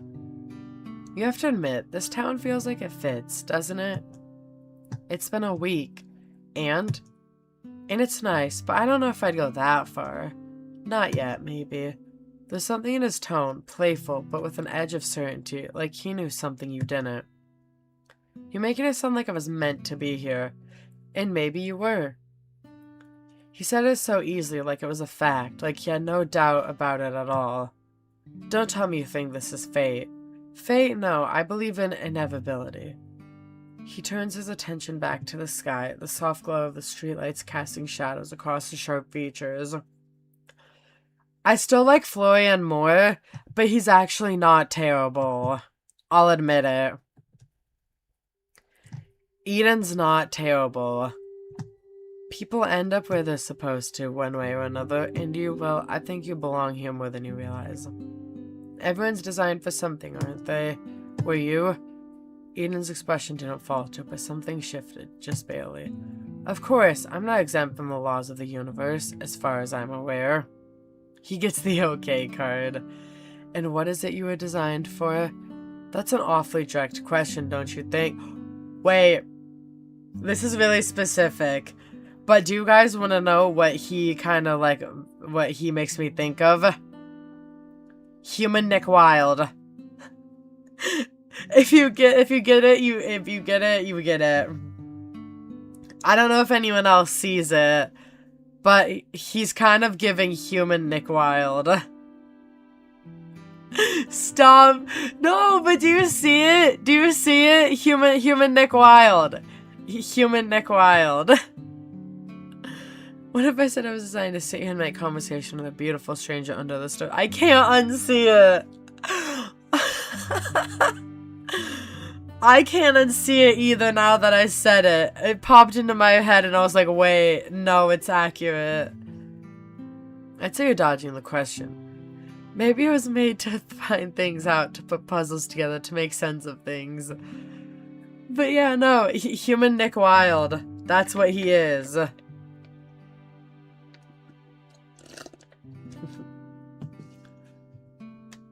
Goodness. He looks like half of the human designs I've seen. I don't know the guy. Akira, it's Nick Wilde from Zootopia. It's the fox. It's the Zootopia fox. If that helps. That's a weird way of saying you were meant to be a carpenter, is it? Eden smiled and reached his hand out. Before you could react, he plucked a single leaf from your hair and held it up. He twirled the leaf between his fingers, watching it for a moment, before tucking it behind your ear with a soft, deliberate touch. I know I never saw Zootopia. Akira, you should. Genuinely, Zootopia is actually good. And the second one, I saw it recently, it was also good. They're funny, they're cute, and the design they put into, like, the animal world is actually incredible. Like, they put a lot of thought into what would a snake house look like? What would a house that belongs to a snake look like? What kind of town would this animal look like? Like, you can tell the artist had a lot of fun with it. I do actually really like it. He twirled the leaf between his fingers, watching it for a moment before tucking it behind your ear with a soft little touch. They are perfect. You think so? I'm not sure a leaf is the best accessory. Tell that to gacha characters. You make it work just fine. He leaned back slightly, resting his arm against the swing's chain as he regarded you, a slow, knowing smile on his lips. It's strange, isn't it? Some people spend their whole life searching for a place to belong, and others, they just fit somewhere like they've been here all along. Are you talking about me or you? You're like a missing piece finally clicking into place. The quiet between you stretched on for a moment before Eden laughed and pushed himself off the swing. But enough about that. You should get some sleep. Please. Please let me go. I just hate to be responsible for you sleepwalking through your store tomorrow, and I wouldn't want you to miss our date. It's not a date if everyone's going. I'll just have to work extra hard to make sure you only look at me. No, Florian. Oh, am I free? He scooped up the grocery bags with an easy motion, shifting them over his shoulder. Shooting you a playful glance, he took a few slow steps backward, his silhouette cutting sharp against the lamplight. Don't miss me too much, alright? I'll definitely survive. Goodbye. Eden grinned, turning on his heel and sauntering off into the night, leaving only the faint echo of his footsteps on the quiet street. Like, look at this man sauntering off into the night. Like, okay. Whatever. You exhaled, leaning back on the swing, watching the sky stretch vast and endless above you. The town was still, the only movement the occasional rustling of the trees in the night breeze. Some people spend their whole lives searching for a place to belong. With a shake of your head, you pushed yourself up from the swing, then collected your groceries from the bench. Ew. It wasn't long before you were back in the town square, though it was now completely deserted. The streets were empty, save for a cat darting into an alley, and the only sound was a creaking of a distant wind chime as it swayed softly. It's kind of a nice feeling walking at night. I never realized that. You glanced upward towards the sky. The moon shone bright and clear, illuminating the night and surrounding houses. There wasn't a cloud in sight, a beautiful night, all for yourself, or almost all for yourself. A flash of something caught your eye, the form of a tall, lanky figure sitting on a rooftop overlooking the square. Florian? He watched for a moment, little more than a shadow, before disappearing out of sight. You quickened your steps back to the store. Florian? You'd hoped to see Florian when you arrived back at the store, but he was still nowhere in sight. I wish I had his number or something. Approaching the counter, you searched for any kind of employee information your aunt might have left, but found nothing. No trace of where Florian nor Lucille lived, or any way to contact them. However, sitting on top of the counter, you found a sealed letter with Otakus written on. If he quit, I'm crashing. Oh, it's my aunt's handwriting. Okay. To my dearest Sprout, I hope this letter finds you well and that Willowmist is starting to feel a little less like a place you've arrived at and a little more like a place you could belong. I've no doubt you've been charming the town left and right, whether you've meant to or not. By now, you might have noticed that things here aren't always as they seem. Strange little happenings, peculiar folk with peculiar habits. You're sharp, my dear. You always have been. I won't insult you by pretending you haven't begun to put some pieces together. I wish I could have been the one to tell you everything myself, but well, your mother never would have approved. She wanted you far away from all of this, and though she had her reasons, I always thought you should be able to decide for yourself. Our store, isn't just about antiques. It's about people. It's about community. It's about giving a little help to those who need it, just enough to let them find their own way forward. Some of them have come a long way to get here. Some of them have nowhere else to go, but they all need something, and if you listen closely, you'll know exactly how to help them. I hope by now you've stumbled across that grumpy old book, or rather, I hope he's found you. He's a stubborn thing, don't take it personally if he's been less than welcoming. He was built to be particular about his company after all, but if you listen, really listen, he has more wisdom tucked away in those pages than most people do in a lifetime. I know I left a lot on your shoulders, and I know it isn't fair, but I know you can do this, my little sprout. If anyone can, it's you. I have full belief in you. Take care of the store, take care of its people, take care of yourself. And please tell me you haven't tried to sell the bird vase. I told you it was cursed. With all my love, Aunt Sylvie. P.S. Tell Quinn I'm doing well and that I think of him often. He always did know how to make me laugh. I do hope the two of you have become acquainted. Aww. With a smile, you refold the letter and tuck it away. Okay, but like, how did she get this letter to me, and where is she? Alright, Aunt Sylvie, I'll do my best. You're still not telling me where you went, huh? Retrieving your groceries, you headed back upstairs to unpack. Where is she?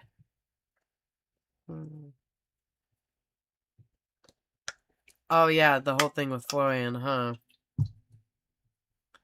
Your room was much like you left it. The window was still open, your bed was still unmade, and a cushion from the couch is still discarded on the floor from your wake-up call with Florian. A small amount of guilt settled into your stomach as you put away your groceries and made a late dinner. It wasn't much, but it was food. If it isn't my illustrious master, returned from whatever nocturnal nonsense has stolen her attention this time. Barnabas fluttered into view with a dramatic puff of air, as though he'd been holding his breath in indignation.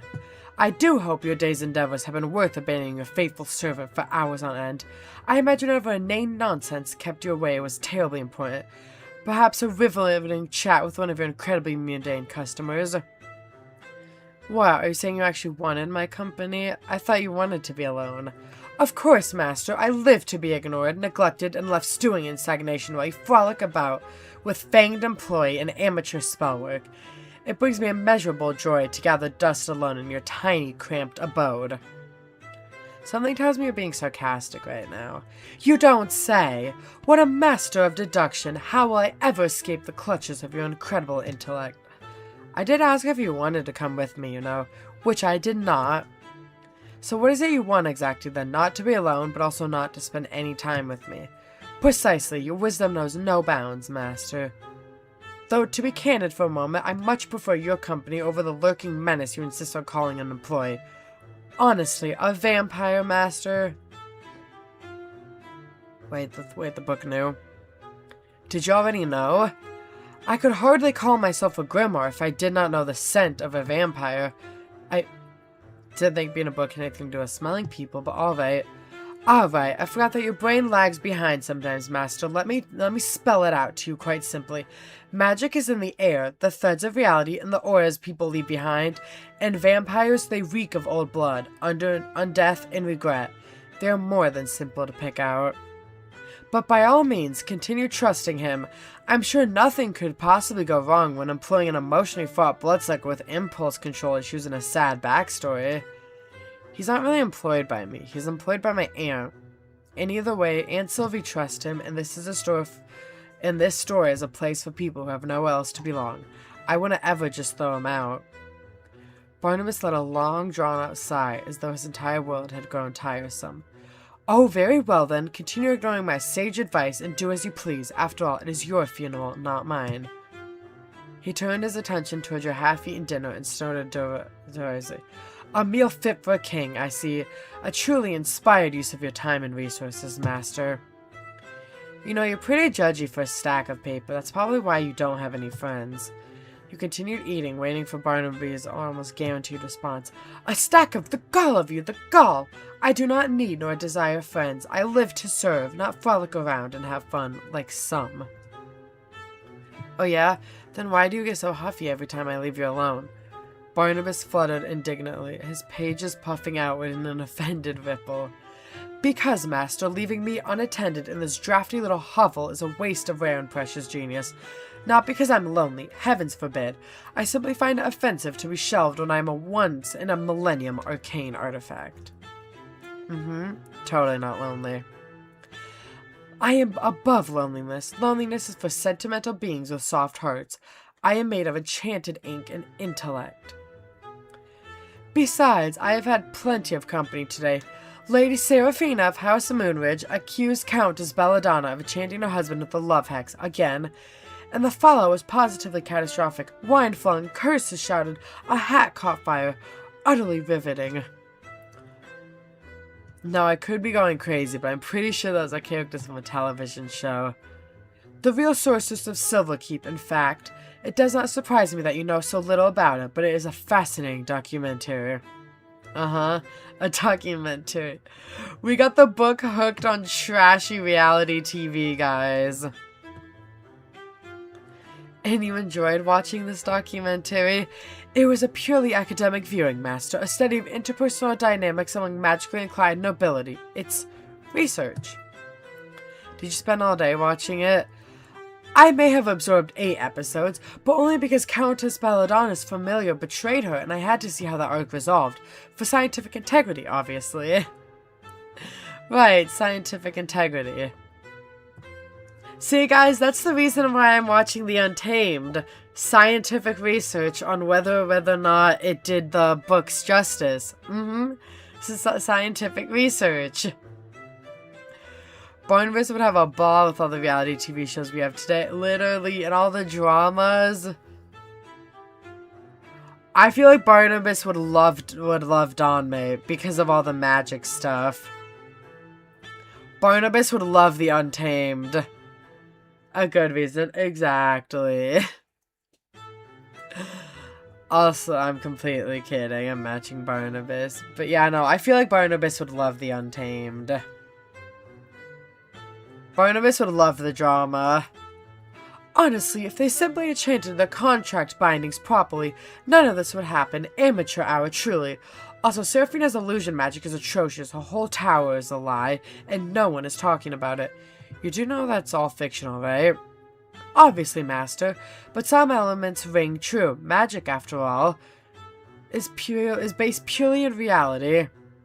There have been countless Lady Seraphinas and countless Belladonnas throughout history. He loved Donmay, K-drama, J-drama, game shows, etc. He'd love Squid Game. And he'd also love K-dramas, yeah. Anyone like me in there? Why, yes, there happens to be a talking toad that advises the Countess. I believe the character is called Toadsworth. You share many qualities. Careful there, Barney. Compliment me too much and I might accidentally fall for you. We are not rizzing up the book now. No. You would not be the first human to do so, trust me, nor the last. Wow, ladies' man over here. Finishing your food, you cleaned up and then glanced towards Barnabas, who was still watching you. It's late tonight, but maybe tomorrow we could do more practicing. I am always prepared to further your knowledge and skill, Master, though perhaps you could begin by tidying up this horrendous mess you call a room. Honestly, a pigsty, truly. That feels a little unfair. This is all my aunt's stuff, not mine. It's not like I chose to have a room full of clutter. You have lived in it for a week and haven't even bothered to put away your own dirty dishes, Master.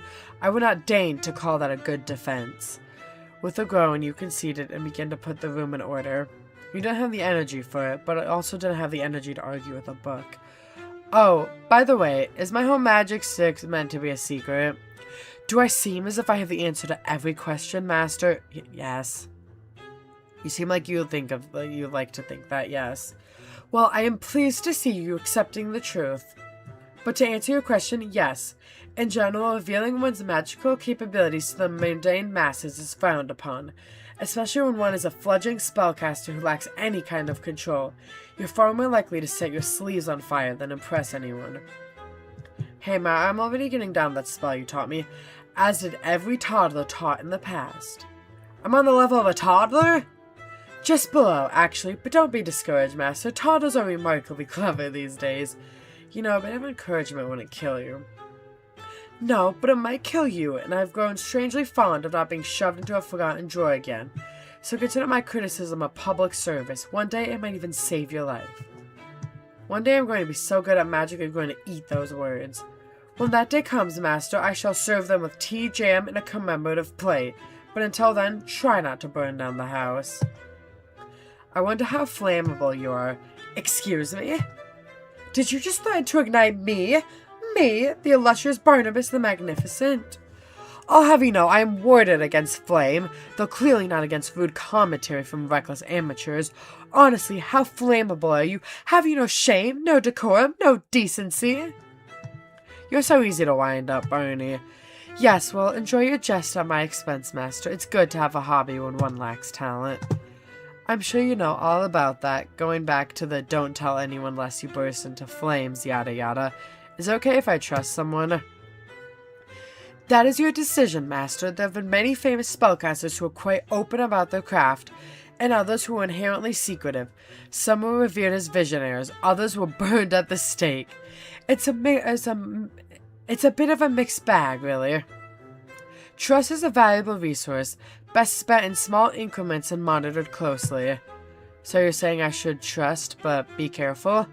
No, I'm saying you should trust me and be wary of everyone else. But since I know you won't listen, yes, be careful. At least try to be.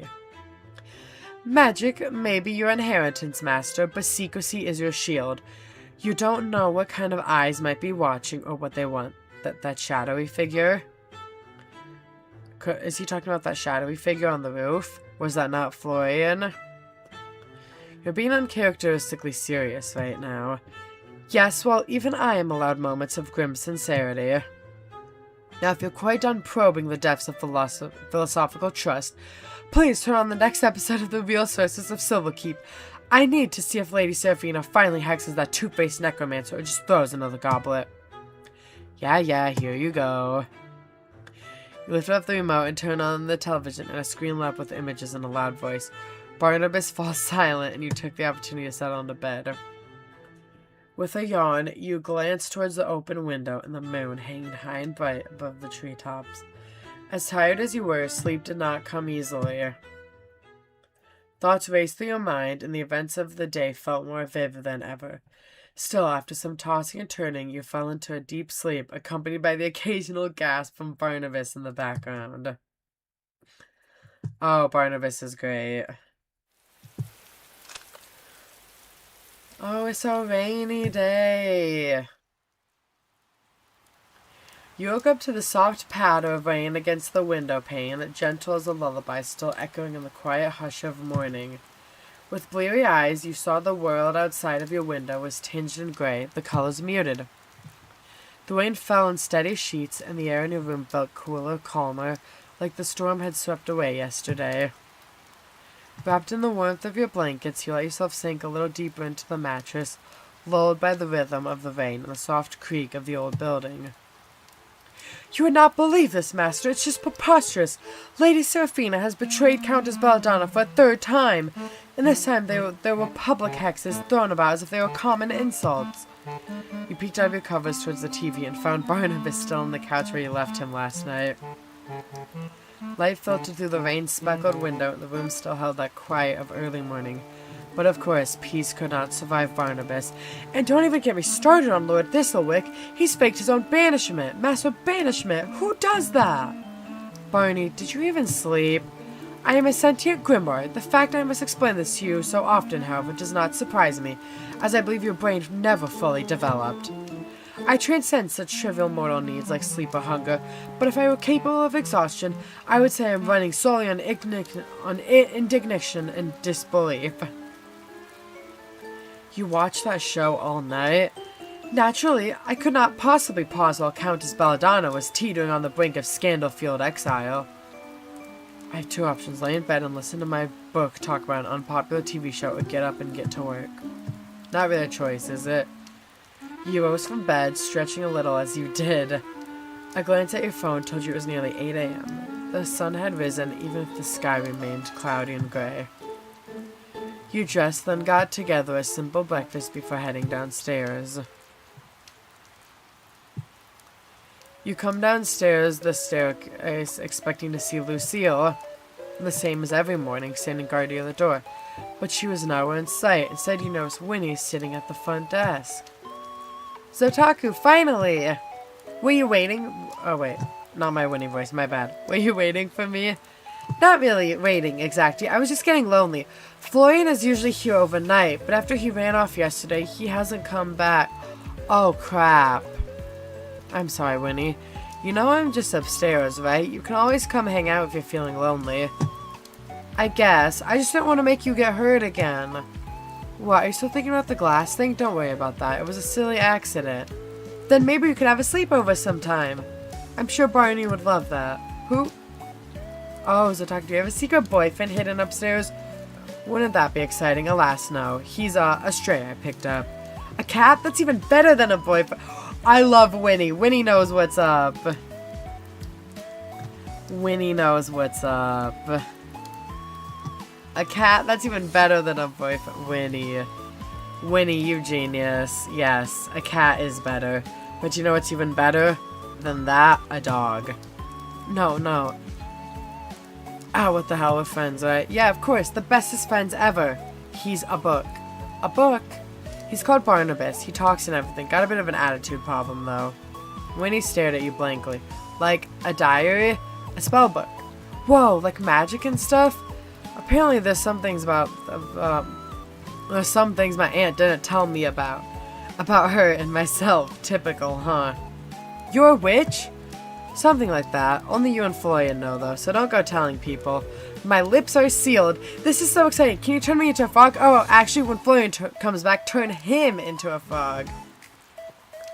I don't think he'd appreciate that.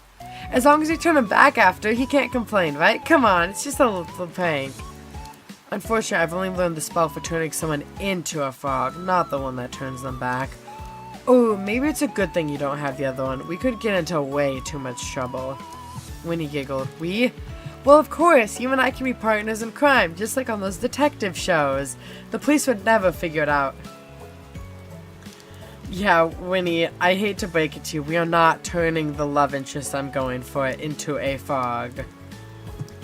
I don't know, a string of frog transformations just after I moved to town sounds awfully suspicious.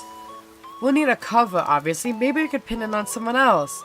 I can't really turn anyone into a frog, you know. Not yet, at least. No, my plans! Barney is a tough teacher. So far, all I can do is be slightly better at looking for things. That doesn't sound like a superpower. It's not, but if there's a pen under the couch, I'll be able to find it. Okay, that's pretty cool, I'll admit it. With a grin, he walked over towards the counter and leaned on it, then looked up towards Winnie. So, it's your big day, are you excited? What do you mean? Don't tell me I've forgotten something important. We're going out for dinner. Ah! What? I forgot. You're not that forgetful usually, are you? Are you feeling alright? I'm so nervous about it, I think I sectioned off the part of my brain that remembered. We're still going? We are if you're up for it. It'll be a good chance for everyone to hang out, get to know each other a little. Winnie nodded. Maybe a good chance to debut some of your idol skills. Think of it like training. Winnie's expression shifted from nervous to excited. You're right, this is all just a stepping stone on my way to stardom. If I can get past the first hurdle, nothing can stop me. That's the spirit. Hit spirit. Okay, I didn't even mean to do that one. Sound of thunder in this distance roused you from your conversation, and as the clock struck 9, the rain grew heavier. I wonder where Lucille is. What do you mean? It's Sunday. The store is closed today. It is, isn't it? I'm such an idiot. With a sheepish laugh, you rubbed the back of your neck, a little embarrassed. I could have slept in more then. Well, it's probably not good to spend all day lazing around in bed. That does sound pretty great, though. You know, I can't remember what it was like to sleep. Winnie leaned forward on the counter, resting her chin in her hand. To be honest, I can't remember what most things, what the world looks like, or what food tastes like. It's so weird, but also normal. I don't know. What kind of stuff do you remember? The sound of floorboards creaking, a sunset, and that song. But there are lots of things I can't remember. My birthday, for one. Isn't that lame? I can't even celebrate. Well, why not today? Huh? It's the 7th of November today. If you don't know when your birthday is, why not choose one for yourself? But isn't a birthday special? Any day can be special, even a random day in November. We're already going out for dinner tonight, why not make it a party? Winnie blinked, then gave a big beaming smile. You'd do that? For me? You acted like it's some huge inconvenience. Of course I would. Thank you, really, thank you. Hopefully the rain clears up though, or we'll be having it here instead. And I need to find some way to contact Florian. He left yesterday before I could ask him to come. It wouldn't be a proper birthday party without a resident grump, would it? No, it wouldn't. We gotta invite him. Except I don't have his number or know where he lives. Do you know if he has any friends around town we could ask? Oh, this is gonna be a dead end so quick. I don't think Florian has many friends. At least none that I've heard him talk about. He likes to keep his private life pretty private. Well, I have a few errands to run today, so maybe I'll have some luck finding, I don't know, his address or number somewhere. You'd think my aunt would have those. The rain outside pounded the roof in a constant steady rhythm. It was a calming sound, even if it was making leaving the house a little less than ideal. Since it's your birthday and everything, how about we keep each other company too? I'd love to. Let's get to it then. Let's do some cleaning. And then let's sort through storage. We don't have enough money to pay the bills.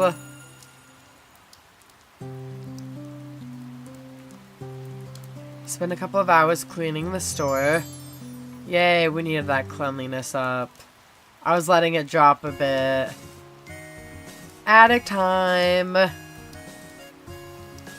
She really has a lot of stuff. Luckily, stuff is exactly what I need right now. You peeled open the box hidden underneath the old newspapers, carefully cutting away the tape that kept it shut. Peering inside, you saw what looked like a collection of photo frames. Digging through, though most seemed to be empty, though a few were still filled with old, faded photographs. Your eyes caught on one, and you lifted it out. Inside the frame was a photo of two children, likely no older than 10. Both had bright orange hair, one wild and curly, the other cut into a bob. They wrapped their arms around each other and smiled brightly at the camera. This is my aunt and my mom, isn't it? Mom and Aunt Sylvie. You two used to be so close. You held up the photo, staring at your aunt's youthful, carefree smile. She'd always been like that, smiling, laughing, the kind of person who could light up an entire room. Your mom, too. She had a slightly more tame smile on her face, but a wide one nonetheless. She looked so young, so happy. What changed? These days, she seemed so tired. She was the best mom you could have asked for, but you just wanted to see her smile, really smile, like she was in this photo. You stared a little longer, then carefully set aside the frame. It wouldn't do for it to stay here, hidden away and collecting dust. It belonged on display, not in a box. As you moved aside the photograph, a piece of paper slipped out from the back of the frame. It was nothing more than a scrap of paper with crumbled edges and a few stains, and writing so faded it was barely legible. It read, "No matter which of us is chosen, I'll still love you. I promise." In a childish scrawl, but written with such determination. You wondered who wrote this. Maybe it was your aunt, maybe it was your mom. Carefully, you tucked the note back into the frame and put it aside. Wait, okay, so if there's siblings, is only one of them chosen to be like a magic witch? And did they both want to be chosen? And the aunt was chosen, not the mom? Is that why they fought?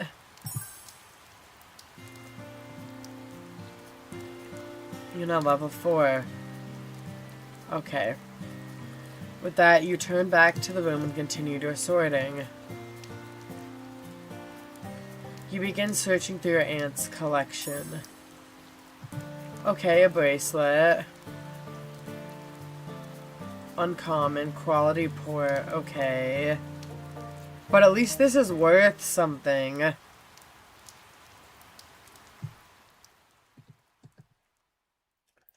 After a busy day around the closed store with Winnie, you are unsurprised to not find any way to contact Florian. With a sigh, you begin to think. Quinn might know, or maybe Emmett. Who can I ask? That moment, the chimes by the door sounded, and the door opened timidly. Sorry, this door is closed too.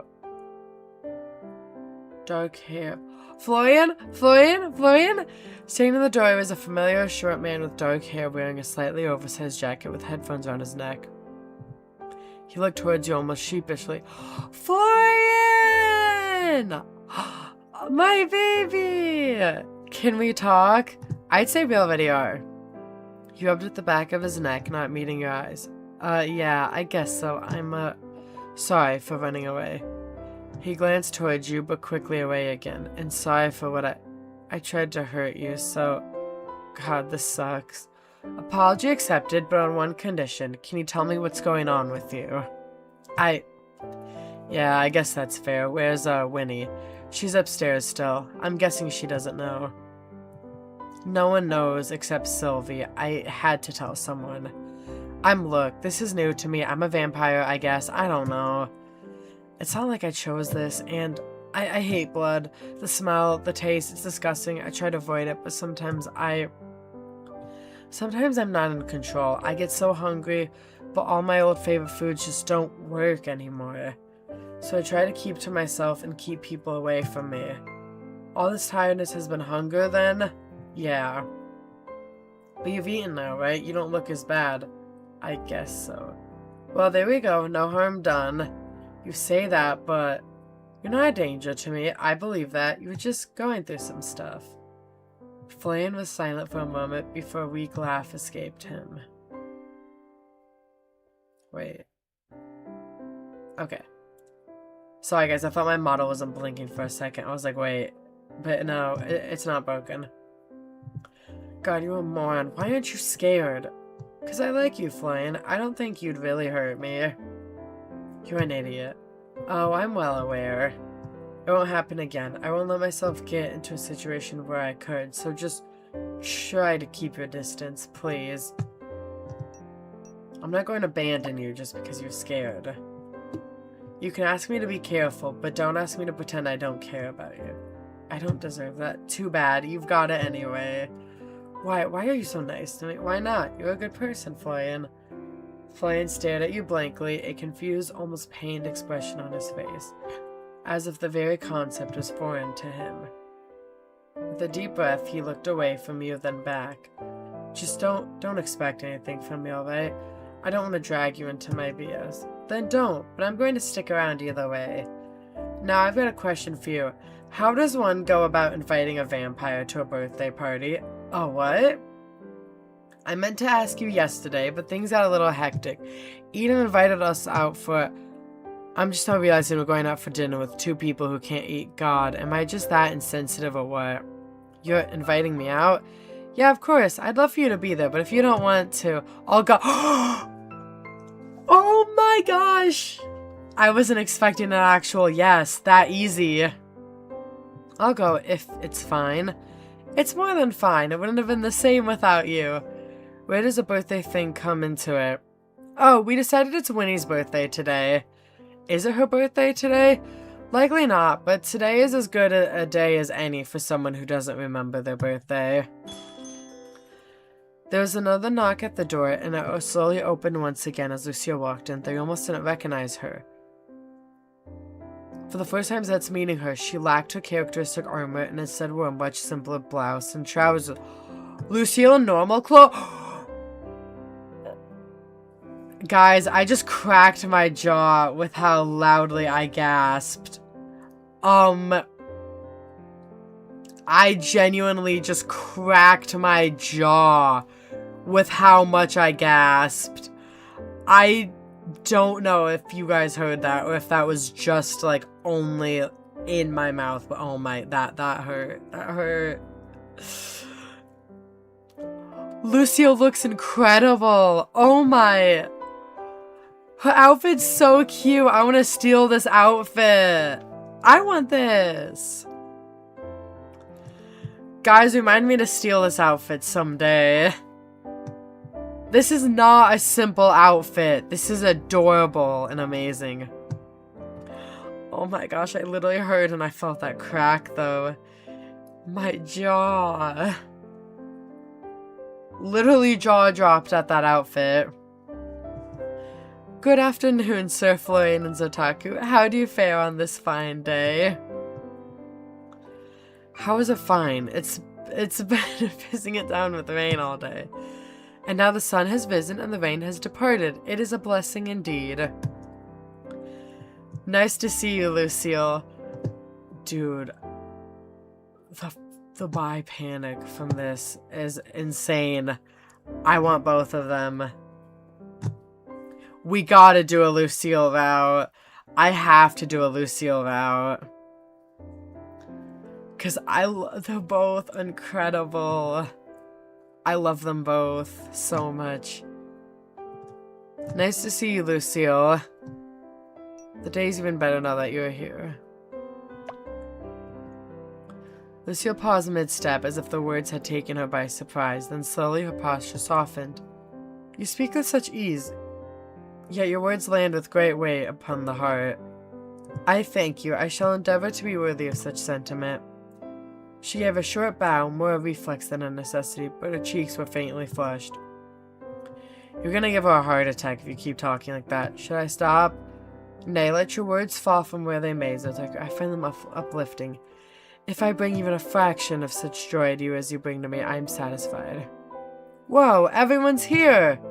Not quite everyone. Emma and Eden haven't turned up yet. They're probably together. They're probably making out. I'm sorry. No, I'm not. Anyways. Winnie hurried down the stairs and her eyes immediately lit up at the sight of Florian. Florian! What? You came back! Yeah, I kind of work here. Boo, you know that's not what I meant. I mean, after you ran off last night. You fled during your shift, Sir Florian. Lucille, he was off. Well, he was on the clock, but look, okay, it was complicated. It's my fault, actually, but we worked it out. It wasn't. Yep, all worked out. Oh, he's so mad. I am relieved to hear that. It is good for us to all take an outing like this. Bonding as colleagues is a vital part of the work experience. You nodded sagely. Totally. Do I work here? If you count getting in the way of work, then sure. Hey, that's not nice. Don't make me make Otaku turn you into a fog. Into a... what? I am afraid I must admit ignorance on this topic as well. I mean, who can turn someone into a fog? Lucia raised an eyebrow and Florian stared flatly at her, then at you. Anyway, Eden and Emmett still haven't arrived, huh? I wouldn't be surprised if Emmett just doesn't turn up. He's never wanted to get to know us before. Why would that change now? You shouldn't think such things, Sir Florian. He will surely arrive soon. However, if Sir Eden were to find himself lost in a ditch somewhere, then I would not be surprised, nor would I be upset. The difference! Her defending Emmett and then just trashing Eden is incredible. Ooh, I forgot that you didn't like him. It is not a simple dislike. There was something uncanny about him. She paused, considering her words carefully. The world has an energy, a presence. Some people are bright and vibrant, like you, and others have an energy that is quiet, more subtle. But when I look at Sir Eden, it is as if he has no aura at all. Did you hear that, guys? Lucille said it here. Eden has no aura. Eden is auraless. Maybe you just don't like him. That's not illegal or anything. I would like to think I'm not so petty, but he's a shifty guy. I ain't saying he's fun. He's a shifty guy, that's for sure. I don't know if he's necessarily evil, uncanny, or whatever, but he's definitely a shameless flirt. Maybe that's why you don't like him? He's kind of the opposite of all your knightly ideals. He does lack honor and virtue, yes, but I don't think those traits alone are not enough to account for the sense of wrongness about him. Still, I will endeavor not to act out of petty dislike. That would be unbecoming of a knight. The chimes by the door rang once again, and when the door opened, you were surprised to see two silhouettes. Ah, have the boys finished? One's taller, standing rigidly, and another that stood with a confident swagger. Oh, out. I don't care if he was the one who invited us. This man, out. Now. Honey, I'm home. I told you not to say that when we got here. And I told you I don't listen. Now who's ready for a night out on the town? It's dinner, not a pub crawl. Emma, Eden, I'm surprised to see you two arrive together. We happen to bump into each other. Fate can have such a heavy hand. You're loitering about outside my house all afternoon. I would hardly call that fate, even if such a thing were to exist. Fate works in mysterious ways, my friend. He's kind of funny. I'll give Eden that, though. As I said, it is hardly so mysterious that fate... I'll give it to him. God save me. Maybe you two need to get over... Guys, the game is letting me ship them. I fear the game is letting me ship them. Maybe you two need to get a room. Unfortunately, he constantly turns me down. Emmett, what do you mean Eden's tried? Unfortunately, he constantly turns me down. Feel free to submit a formal request and I'll file it under delusional nonsense. Stone cold, Emmett, stone cold. Can I get these two together? Is it possible? Will the game let me? Hold up. New mission. New side mission. Try to get those two together. Good evening, Sir Emmett, Sir Eden. It was a good evening, yes, and I'm sure it will be still. I don't think I've ever seen the story so full of life. Too much life, if you ask me. Oh, come on, Florian. Ignore Florian, he's being a sourpuss. A what? A sourpuss, come on, it's my birthday, cheer up. Your birthday? Well, no one told me that. Actually, we just decided this morning. How very curious of you. This makes you think you don't know when your birthday really is, perhaps. Well, it might be today. It's a 1 in 365 chance. I don't know about you, but I like those odds. He's a gambler, too. Okay. Honestly, I think it's a great idea. We should all get birthday cake whenever we want. That sounds irresponsible. That sounds amazing. Cake is never irresponsible, Emmett. I bet you have a secret sweet tooth hiding under that suit somewhere. Sweet tooth or not, sugar should only be consumed in moderation. He's so boring. So you do like cake? Of course he does. This big guy is a huge softy deep down. I've seen the key ring in your pocket. It holds keys, Eden. And it's also an orange cat wearing a bow tie. It was a gift. Aw, I want to see it. That is hardly necessary. Come on, Emmett. It's her birthday. Oh, goodness. Okay. No, my nose is getting so stuffed up. Wait. Okay. It is quite literally not her birthday.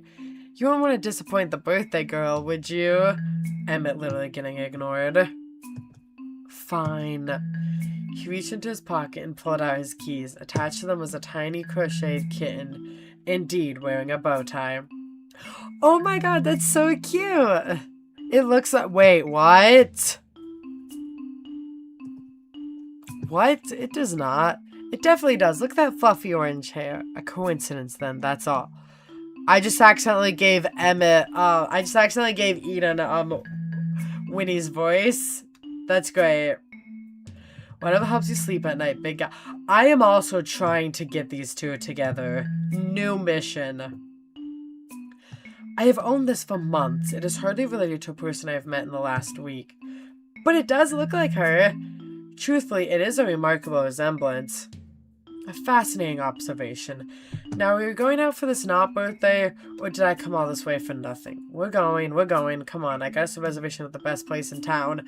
If it's not Quinn's, I'm rioting. Would that happen to be the Silver Oak? I'm unsurprised to see someone with such good taste already knows about Willowmist's best-kept secret. Well, part of it is a secret. It's like the only restaurant in town open past 6 p.m. Eden here is prone to hyperbole. You should not put stock into anything he says. For hating each other, Emmett and Eden sure do know a lot about each other, is what this entire conversation has told me. They know a suspiciously a lot about each other. Then shall we make our way there, if we are not to be late? Yeah, let's go. The group began to file towards the door, and you held it open for everyone to leave ahead of you until only one other person remained. Florian? Oh. Oh, that's right. She's got to see if she'll disappear or not. Oh, yeah. How are you feeling? Would you believe me if I said good? Is that the truth, though? When he looked up to you and smiled, the same bright smile as always. I guess I'm a little scared. But I'm excited, too. It feels like I've never stood under that big open sky before, even if I'm sure I have. Thanks. For what? For coming to this town. Well, I should be the one thanking you for giving me such a warm welcome. No way. I should be thanking you. If I remember correctly, I think I gave you kind of the opposite of a warm welcome. Let's agree to thank each other then. Deal? Deal. Now come on. Oh wait, that's Winnie's voice still. Ah! Now come on, everyone's waiting. Another reason why I rarely do voice acting. You held open the door and stepped outside first. Outside the shop, the street was quiet. There's no traffic, and the storefronts across the street were dark and lifeless. This is so pretty. I always love this. When he stepped out after you, slowly at first, her movements guided by hesitation and fear, but that quickly gave way to something brighter and bolder. Brighter, brighter than the... Okay. As she left the doorway, she let out a gasp, her eyes fixed upon the stars above. They're beautiful. Brighter than the stars above. Okay, they literally finished the line for me. What was that? I was joking when I started singing Brighter from Has Been Season 2, and then they literally finished the line. They're beautiful. There was something in her gaze, all longing, or something else, but her expression was so filled with light that you couldn't help but smile. The others watched on, a mix of curiosity and knowing across their face. Florian looked up himself, but the look in his eyes was much more subdued. You're a brave soul, Lady Winona. It takes true courage to face one's fears. This is your first time leaving the store, is it not? Yeah, I guess it is. I can't think of a worse hell than being trapped in that musty old store. It's a wonder you didn't die of boredom. Nothing could be boring with Winnie around. Yeah, well, you got me there. He's smiling again! Okay. You walked over to Winnie, then offered her your arm. Ready for an adventure? I guess I am. Winnie took a breath, then looped her arm through yours, or at least tried to. Though neither of you could touch the other, it was a strangely comforting gesture all the same. Slowly, the group set off, heading up the sidewalk. As you went, Winnie kept glancing around, taking everything in with wide eyes. You couldn't blame her. There were a lot of new experiences waiting, after all. It's so strange. I've been looking out the window every day, but nothing has ever felt as big as the world looks right now. A gentle wind blew through the street, ruffling clothes and sending leaves skittering across the pavement. You couldn't help but notice the way Winnie's hair and clothes stayed totally still. There was no movement to her except her steps, and she made no noise either.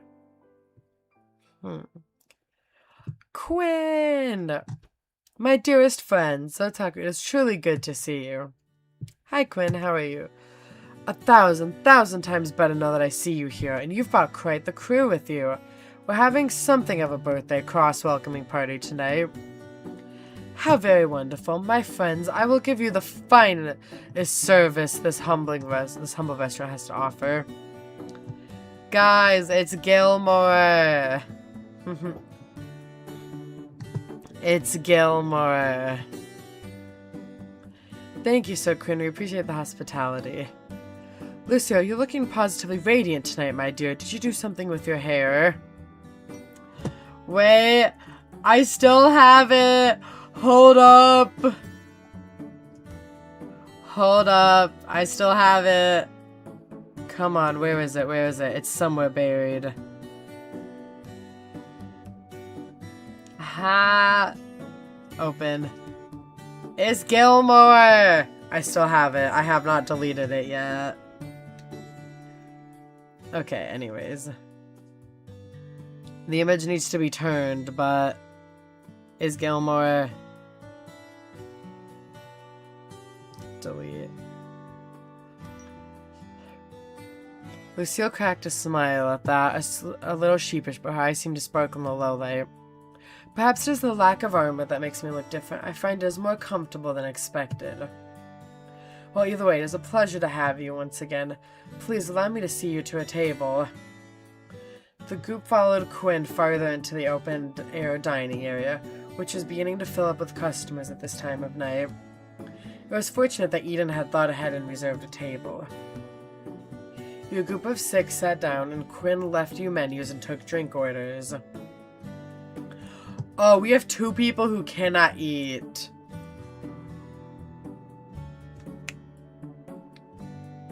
Okay.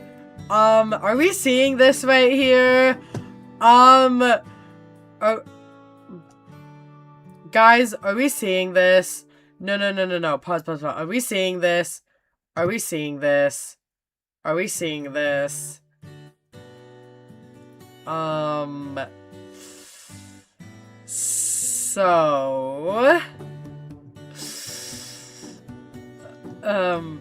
I ship these 2 hard right now. A hard ship on these 2. I love how you self-instead yourself to the table. Well, I had to move to show this. I'm hard shipping these 2 right now. And also, yeah, you know what? I'm joining this table. Oh, wait, why is this moving? I want my model. There we go. I'm sitting at the head of this table. I'm joining. Just ignore how, like, half of me is gone. I'm joining this table right now. I'm joining this table. Because I have a half model, aka a PNG model, so I can do silly things like this. Also, I'm next to Florian. MC's next to Florian. Hehe. Anyways. There we are. I didn't know you were so familiar with the owners, Otaku. I love this family photo. Wait, I'm blocking Winnie. I need to fix myself. Okay, there we go. Now I'm not blocking anybody. And this family photo is so cute. And then there's just me. There's just me. What can I say? I have a way with people. That much is obvious. You have all of us wrapped around your pretty little fingers. Speak for yourself. Some of us are just trying to do our jobs. Perhaps that is something you should consider, Eden. Are you trying to tell me that your relationship is entirely business? Entirely. That's how an employment contract works. Yes. These 2. Eden let out a laugh at that, shaking his head. You play so hard to get. Emmett pushes up his glasses, crossed his arms, and he looked away from the table. I'm not playing anything. I'm simply doing my job. If you're only doing your job, you wouldn't be sitting there right now. I am simply... Look, do you 2 need a moment, or should I start handing out your plugs? Okay, Florian ships it too. Shut up, Florian. This is like seeing a TV drama in real life. No, he's right. We shouldn't try to have all the spotlight. Not when we have the birthday girl and Otaku right here. Now, Florian, he gets... Florian sees the vision! Florian sees the ship. Florian sees the vision. You know, it dawns on me that some of us know each other better than others. Perhaps we should get a bit of ice-breaking done. Like what? Ooh, I know. I saw this game in a magazine. 2 truths, 1 lie. Ooh. Eden's eyes lit up. Oh, I don't like how excited he is. Now you're speaking my language. That sounds stupid. I'm in agreement. This is a game for children. On the contrary, perhaps such a game would allow us to get better acquainted, though I'm unfamiliar on how it's played. It's simple. You have to state 3 things, 2 of which are the truth and 1 that is a lie. Usually everyone has to guess which is which, but I think it would be more fun to leave people wondering. What do you say? Lucille made eye contact with Eden across the table, and a silent, unspoken challenge seemed to pass between them. I agree. This sounds quite interesting indeed. I am looking forward to getting to know you further, Sir Eden. Careful, beautiful people know how to swing a sword on my weakness. I think your weakness is right here, good sir, but okay. I'll go first. Do I really have to play? As it was Lady Winona's birthday, and she wishes it, you must. Oh, fine, whatever. Winnie beamed. Yay, okay, alright. 1, I'm a really good singer. 2, sometimes I regularly smell disinfectant when there isn't any. And 3, I love the ocean. What a spread of options. Now all of us will be guessing all night. This is just stupid. You should not judge while you have not spoken your truths and lies, Sir Florian. Fine, this is so dumb. 1, I used to be vegetarian. 2, I'm an only child. 3, someone tried to kill me once. Florian? There, are you all happy?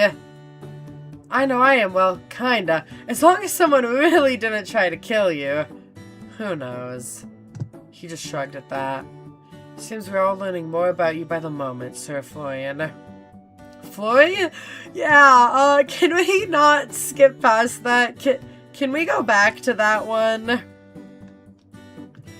Great, that's just what I want. Allow me to go next. I have prepared 2 truths and a lie, and I trust you will not be able to easily decipher the falsehood. Firstly, I was knighted before my 18th birthday. Secondly, the last time I saw my homeland, it was burning. Lastly, I held the crown of a fallen king for 3 days until his people could bury him. Holy trauma dump. Okay, Lucille. You deliver all 3 with such confidence that I suspect they're all technically true, and the lie is in semantics. You do not seem like the kind of person to lie otherwise. Now you're getting into it. Emmett pushed his glasses up again, then tapped his fingers against the table thoughtfully. Okay, so we're really just skipping past the whole someone tried to murder Florian thing. And yeah, people are spilling a lot of tea. I suspect you were knighted on your 18th birthday. I think you probably did hold someone's crown, but it was for more than 3 days. Ooh, or Lucy was still there after her homeland stopped burning. Look what you've done. We're not even supposed to be guessing. You're quite good at the game, Lucille. Thank you, Sir Eden. Just Eden is fine, you know, aren't we friends? Sir Eden. I suppose I'll go next, if only to get it over and done with. The pink in my hair is natural. I grew up a town over from Willowmist. I've never had a cavity. Brother. Okay. Emmett wins the boring award. Also, I think the pink in his hair is natural. Does that suffice? This is more than I've gotten out of you all week. I told you, I have no interest in personal relationships. Yeah, because his boyfriend's right here. I will not stop hard shipping these 2. I'm sorry, guys. That one's definitely the lie. It wasn't a part of the game, but it is a lie. I have a sneaking suspicion you might actually like us. Some of us, at least. Not you, at the very least. What about... not me. I find her tolerable in a business sense. Easier to deal with than Miss Marigold, that's for certain. Tolerable? There, that's pretty much a marriage proposal coming from him. I'm already regretting coming. There's no need to have regrets, Sir Emmett. It is the company of comrades that even the most hardened hearts soften. You're not helping, Lucille. On the contrary, I believe I'm offering him a valuable opportunity for introspection. Translation, you're stuck with us, Emmett. I think I need a... What's happening? Drink? Then rejoice, my friends, for your wish is my commit. Oh, awkward placement. Awkward placement for my model. Quinn set down drinks all around the table, a wide smile on his face, before pulling out a small notepad and taking her orders. You watched as everyone ordered, minus Winnie, before it stopped at Florian. I'm not really... Go on, Florian, it's my treat. Actually, we were planning to share something, weren't we? Were we? Yes, remember? Quinn, could we get the pasta for 2? Fantastic taste. I would expect nothing less than my wondrous Sylvie's relative. Ah, she adored my pasta. How I miss her. Quinn's bringing out the drinks. Oh, this just means it's about to get fun up in here. She'll be back soon enough. I'm sure she misses you too. Quinn smiled a little wistfully. Your words warm my heart, but come, we should not waste a moment. To the kitchen. Give me a second, voice dying. Okay. Quinn left once more, and the chatter slowly resumed. Eden and Emmett started bickering about something or another, while Lucille stood and began showing off some stances and sword swings to Winnie. Florian, however, lightly pulled on your sleeve. Hey, thanks. For that, I mean, I appreciate it, I guess. You'll just have to pass me pasta under the table now. I probably should have picked something you eat with your hands. I could just start filling your pockets with it. Pocket pasta is the best kind. God, you're stupid, but thanks. Otaku! Yeah, Winnie? You haven't had your turn yet. Well, if I remember correctly, neither has Eden. I suppose I should have a turn. We'll have to save the best for last. Okay, is the art gone? Fine, I'll move my model back. Wait, where's my mouse? I'll go back to the corner. Let me fix the model. Back to the corner of shame. Let's see. I had a lovely childhood. I was born in the most beautiful garden in the world that you'd never find on any map. And I've read over 10,000 books, so I couldn't tell you what any of them were called. Bro, Eden, what? All of these feel like lies. 10,000 books and no titles to note? That is most peculiar. Doesn't an average person read like 700 books in their lifetime? I think I've done more. 10,000 books? Yeah, like what? I haven't read any. You don't count. Maybe they were boring books. Even boring books have titles. Forgetting every single one is statistically impressive, I suppose. I've always loved being statistically impressive. And what kind of garden are we talking about? Tulips? Ooh, are you a man-eating tulip person? Winnie, what? I could be. What do you think? I don't know. You're so mysterious. I guess I'll have to leave y'all wondering then. I'm far more interested in what our new friend here has to share. Who, little old me? Don't play coy. You've been dodging the spotlight all evening. Maybe I just enjoy listening to all of you? If I had to play the stupid game, so do you. Of all of us, you are the one shrouded in the deepest mystery. Am I? I think I've been pretty open with you all. Perhaps too open. Alright, let's see. Pick a truth. I used to write letters to the moon as a kid. That's cute! I'm picking that! I used to write letters to the moon as a kid. I never did get a response. That would explain a lot about you, actually. Well, I think that's adorable. I bet the moon read every single one and just didn't know how to write back. That's what my mom used to say, too. Pick another truth.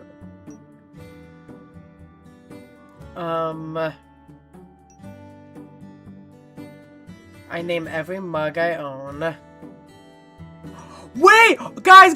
I saw someone talking to a bird out of the window once. Oh my god, she's talking about the MC of she's talking about the MC of Date with Death. Guys, it's the Date with Death MC. I saw someone talking to a bird out of the window once. Oh my god, that's the Date with Death. That's the Date with Death MC.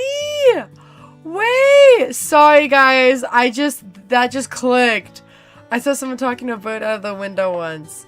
I'm sorry, the mic probably just peaked so bad there. I got so excited. Bird holding flowers! Wait!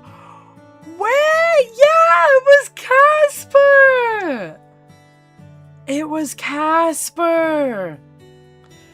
At my old apartment, I was hanging out on my balcony and I looked down and bam! Bird holding flowers! Nah, you're good. I didn't notice they would put that reference. Bird holding flowers. It was Casper. Oh my gosh. No, that's an elite reference. That's an elite reference. I didn't notice they would put that reference. OMG. We had Asriel and now we have this. Oh, what?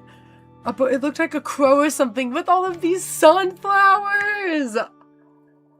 Oh my god! Casper!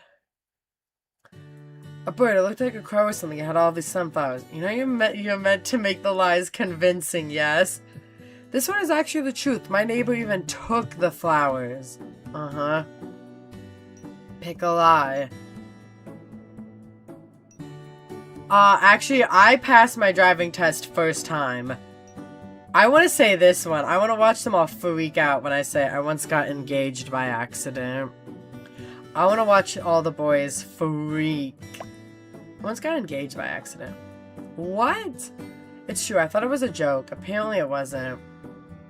2.5 studios, you sly, smart geniuses. I'm just so happy I realized the reference. I'm so happy I picked out the reference. But no, 2.5 studios are sly, smart geniuses. I love all of these hidden references. It's true. Would the vows not exchange? A dowry discussion? I went for the hills before that happened. Changed my number, moved apartments. You know the drill. No, I don't think we do.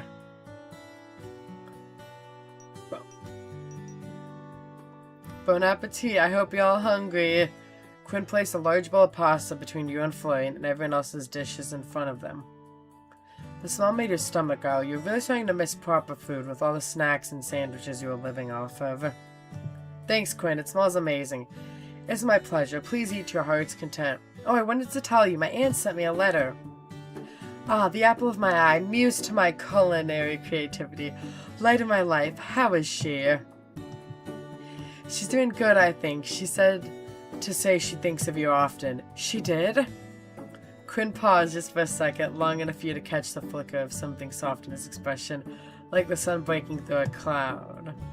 Well, goodness, He cleared his throat and quickly turned back to the table, fussing with a napkin that didn't need adjusting. Be still, my beating heart, to be thought of by such a luminous soul. What a treasure. Aw, I know, these two are so cute. Quinn and the aunt are adorable. You must tell her the feeling is mutual. No stronger than mutual. Mutual squared. I'd love to, but she still hasn't given me any way to contact her. But I'm sure she knows that. She remains as mysterious as ever. That is my Sylvie. I hadn't realized you two had a relationship like that. How long have you been together? Together? No, you misunderstand. Quinn chuckled a little wistfully, folding his hand over his heart. We are not lovers, my friend. We are not anything so easily named.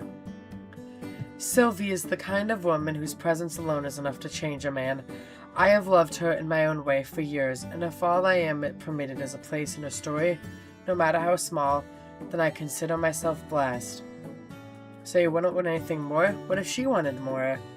Quinn's smile faltered just slightly, his gaze turning distant for a moment before he answered.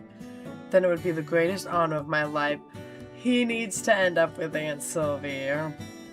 I wouldn't mind Quinn being my uncle. Because he would be the MC's uncle. His words were quieter than usual, then, with a small laugh, he shook himself free of the mood, his usual flamboyance returning like a well-worn coat. But whether such a day comes to pass or not, I'm content to cheer from the sidelines, to cook, to fuss, to write odes to her magnificence when the mood strikes me, which is often. You're kind of a hopeless romantic, huh? Hopeless? Never. I remain full of hope, overflowing with it. In fact, and now I am passing that hope on to you. Eat, drink, and enjoy your evening amongst friends. Those evenings are the finest ones. Chef Uncle would be awesome. Exactly, especially if it's Quinn. He's a sweetheart. Oh, back to the table! Wait. Okay, wait. Well, I can't believe you just came out and asked him that. Why not? Love is a subject I'm fascinated by. Are they talking about these two? Hold up. I mean, I thought it was pretty well known that he's head over heels for her. It's news to me. Oh, they're talking about my aunt and Quinn. Okay, understandable. Florian picked up a fork of pasta and blew on it, though didn't move it to his mouth. I mean, I think he asked her to marry him like 20 years ago. Wait, what? This gets more juicy by the second. So Quinn's devotion is most admirable, to love so fiercely, yet ask for nothing in return. It is the kind of loyalty spoken of in old songs and battle oaths. To love so fiercely, yet ask for nothing in return. That reminds me of Hua Cheng and, honestly, even Lan Wangji.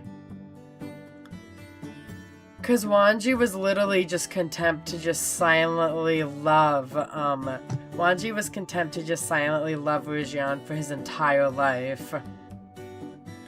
And then Hua Cheng literally devoted everything to Jilian and took care of him for 800 years.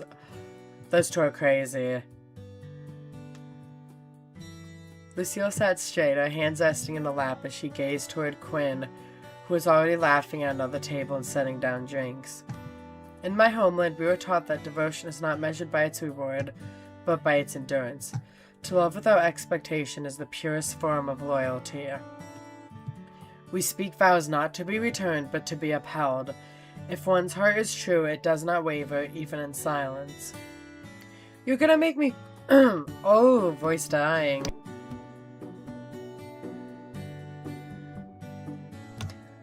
Too much voice acting. You're gonna make me cry. Lucy, the way you talk is so beautiful. You really do have a way with words. You're making a good poet, Lucille. It's beautiful, sure, but isn't that a little tragic, too? The group looked towards Eden, who leaned back slightly, fingers loosely resting on the stem of his glass. All that loyalty, all that devotion, and what if it was never returned? What's left for someone like that? Did you not listen to a word he said? Not everything is about what you get back. Some people love in quiet ways, through actions, stability, showing up. There's value in loving someone without expecting something in return. You just want to understand it. What makes you so sure I don't? Because everything you say about love sounds like a transaction. You offer your heart and expect someone to take it. That's not connection, that's a contract. And what would you know about it, Mr. I don't need anyone? More than you, at the very least. Wow, okay, I thought we were playing party games, not starring in a courtroom drama about the ethics of love. So Otaku is correct. We would do well not to pry into Sir Quinn and Lady Sylvie's private matters. Even the purest intention may bruise where they mean to heal, and I would not like to see Sir Quinn hurt by our words. You're right, of course. My apologies. Still, I enjoyed the conversation. Hearing everyone's views is enlightening. I didn't grow up around people with opinions that weren't handed to them, so hearing all of you speak so freely, even when we disagree, it's kind of refreshing. Though if you ever want to have a less existential discussion about love, it's like, nope. Nope. I'm always happy to offer my service as a test subject. Oh, in the name of science? Naturally, a controlled environment, one-on-one observations, lots of long walks, and meaningful glances, all the good stuff. All very official, wouldn't you say? You are incorrigible. Just shut up and eat already. You're all just jealous of a blossoming relationship. What? I'm not gonna let you steal my favorite manager away from me. Yes, take care of your words, Sir Eden, for I am sworn to protect Zotaku from anything that means harm. This is somehow the best and worst dinner I've ever been to. I can't help but agree. Okay, okay. Stop making me move back and forth. Emmett reached out to the glass to the left of his plate, lifting it for a quick sip. Uh-oh, Emmett's drinking the alcohol. Emmett, that's not... Tula. Emmett had already taken a mouthful, pausing as the taste hit him and slowly setting the glass down, blinking once. Your drink. I didn't realize we were close enough to share. I'm honored, Emmett. You switched the drinks. No one switched anything. You grabbed it yourself. Nothing like a fine glass of alcohol to liven the mood. He stared down at the glass in betrayal, then turned to you, squinting slightly. You're blurry. Maybe you should just... Wait, Emma, are you drunk after just one sip? I didn't realize you had such a cute These two need to stop flirting with me and literally start dating each other. Like, why are they flirting with me? Are they a lightweight? Wait, try Princess. Yeah, remember last time when Emmett... Yeah, Emmett gets drunk after one sip. That's why he was so crazy when we met him when we were out with Lucille. Let me get the tools to build this ship. We need to get this thing sailing. Because what is this?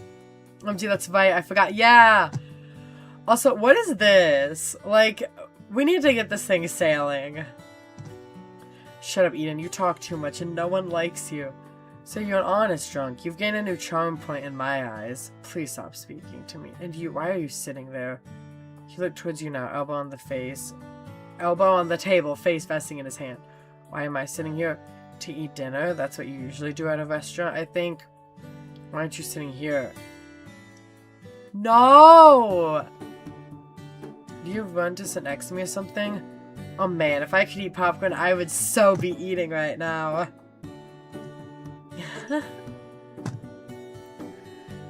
I had not known Sir Emmett held such strong opinions about seating arrangements. So what if I do? Is that a crime? Not the last time I checked. What? You don't want to sit next to me? This is great. No. Your personality is exhausting and you flirt with everyone. I don't flirt with anyone. In fact, I think I've been decidedly unflirty tonight. Cap? You flirt with... Oh? And maybe it's time to... Do I? Constantly and poorly, might I add. You seem oddly concerned about where her attention goes for someone who doesn't care about anyone. Munching popcorn. Literally, this got crazy. I never said I didn't care about anyone. I'm just selective. Selective, huh? Yes, very. I only showed up tonight because someone keeps getting dragged into nonsense. I have to keep an eye on them. Who, me? No, the other new antique store manager in town. Of course I mean you. Ooh, he's like a clingy cat that pretends to hate you but actually loves you and wants to sit on your keyboard while you work. That is so specific. I never pegged you for the possessive type. What do you think I'm going to do, bite her? Knowing you, probably. You need not to worry. No one is getting bitten on my watch, Sir Emmett. No one's going to bite me. Unless you say please, at least. The full response by him being drunk. Literally, this is so good. Please keep your mouth to yourself, Sir Eden, lest you lose it. Lose my mouth? Alright, I'll be good. I doubt it. So you should come sit next to me for your safety. I'm next to Florian. I'm fine. That's a little hard when I'm sharing dinner with Florian, don't you think? You can share mine. No. No. Oh my gosh, the game is actually letting me say no. That's a kind offer, but I'm really enjoying mine, and I don't think Florian could finish it all by himself. Maybe you could share next time? I suppose Florian should consider himself lucky then. What did I do? Aw, he's jealous. I'm not jealous. You do sound a little jealous right now. Shopkeepers free to eat whatever they want. Hey, Emmett, I had a question. Why do you stop by the store so much these days? This is so mean, asking him questions while he's drunk. Emmett, why don't you share with Eden? Literally, Eden's right there. He already took a sip of his drink. Whitney. He's helping me with... I know, all the boring numbers and stuff, but it's not just that, is it? It's part of my job. I'm ensuring the transition is smooth and that Otakus are unintentionally ruining the store's finances. Come on, Emmett, just admit it. You're hovering. It's not dishonorable to show concern for one's companions. Are you checking in on me? Of course I am. He cleared his throat, adjusting his glasses. You're suddenly dropped into your role with little warning in this town of all places. Modern your adjustment is prudent. Everyone knows. Aw, he is worried about you. That's very sweet, Emmett. Thank you. I'll have to remind you of this entire conversation tomorrow. Psst, you owe me $5, Florian. Once again, what does a ghost even need $5 for? Well, go on. What bet at my expense did you make this time? I bet that Emmett had a soft spot for you. I mean, he never stopped by so much when Sylvie was around. You pick up the last of the pasta in your fork, already full to bursting. Apparently eating a pasta for two all by yourself was difficult work. though fortunately no one else had seemed to notice Florian's lack of eating. Winnie hovered over towards Emmett, poking fun while he attempted to swat her way unsuccessfully. Eden and Lucille were engaged in a lively conversation about something or another, and for a moment you felt at peace. It was strange. You hadn't known anyone here for longer than a week, and yet here you all were talking, laughing, having dinner together like you'd known each other all your lives. It was a feeling you never felt before, not even back home. The closest you'd ever come was the nights you'd stayed up playing video games with friends over voice chat, and even then there was a distance between you, a separation in place. Here, though, it was different. Even when Emmett and Eden were arguing, there was something comforting about the knowledge that they were right beside you, a mere arm's length away. You leaned back, fork resting against your plate. Your stomach was full, your heart a little more so. Okay, new bet. No, I keep losing bets with you. I don't want them anymore. Psst, wrong answer. Okay, here it is. I bet Lucille could out-eat Florian and Emmett and Eden in a pie-eating contest if she wanted to. Okay, that's not fair. Florian doesn't eat. Emmett gonna need more liquid courage to face MC tomorrow after tonight. Oh, he's just gonna keep getting drunk every time he hears the conversation. He's just gonna get drunk again. Is there a pie-eating contest coming up I haven't heard about? Well, no, but we could always organize one. I'll pass. That is not a wager I'd wish to entertain, Lady Winona, but I am flattered by your confidence in my constitution. Lucille gave a quiet laugh and dabbed at the corner of her mouth with a napkin. This evening has been most enjoyable. In my kingdom, feasts are often accompanied by political tension and hidden motives. Here there's laughter, companionship, and light-hearted debate. I must confess, it is refreshing. I'm glad you think so. Same. I haven't had this much fun in forever. I wish every day was like this. You'd get bored of me eventually. Impossible. I could never get bored of you. It's true. You have a natural draw to you that's hard to resist. You think everyone's hard to resist. What can I say? I'm a lover. Ew. Anyway, are we done here? It's probably about time I dragged our favorite accountant home before he regrets the night any more than he already... Okay, Eden's taking Emmett home. Don't worry, tonight's on me. Eden stood and tracked down Quinn, leaving the rest of the table to gather themselves and stand up as well. As you all did, Eden returned, followed by a beaming Quinn, who seemed positively ecstatic at the sight of the empty plates left behind. Did you enjoy your meal, my friends? It was wonderful once again. You'll have to give me some pointers one day. I've never had cooking like yours. Florian's with such a mood response. I love Florian. Florian's amazing. For you, absolutely. You know, much of the flavor comes from growing our own produce. Why, we had a beautiful harvest of carrots just the other day. I shall drop by for you to have some time, yes? Oh, Quinn, you don't have to do that. It would be my pleasure. Plus, to be perfectly honest, I have far more than I need. You, my dear, would be doing me a great favor. Well, in that case, I'd love some. Thank you again. Wonderful, wonderful. I'll drop by sometime next week, if I can. Quinn smiled, eyes crinkling, then after bidding everyone a good evening, he disappeared back inside the restaurant. Thought it was time to head home. Your group found your way back to the road, said your goodbyes and happy birthdays, and you turned back towards the direction of the antique store before stopping in your tracks. Someone else came up beside you. Hey. Oh, thank goodness it's Florian. Hey, did you miss me already? Hardly.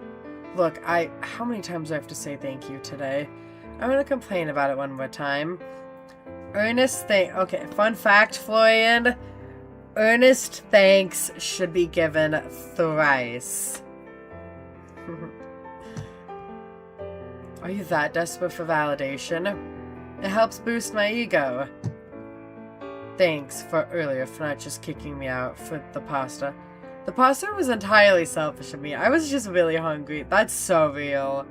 Can you just accept my gratitude? I'm not good at this kind of stuff. Talking, feelings, whatever. Well, for someone not good at this kind of stuff, you're doing a pretty fine job. This was, pretty terrible overall, but not as terrible as it could have been.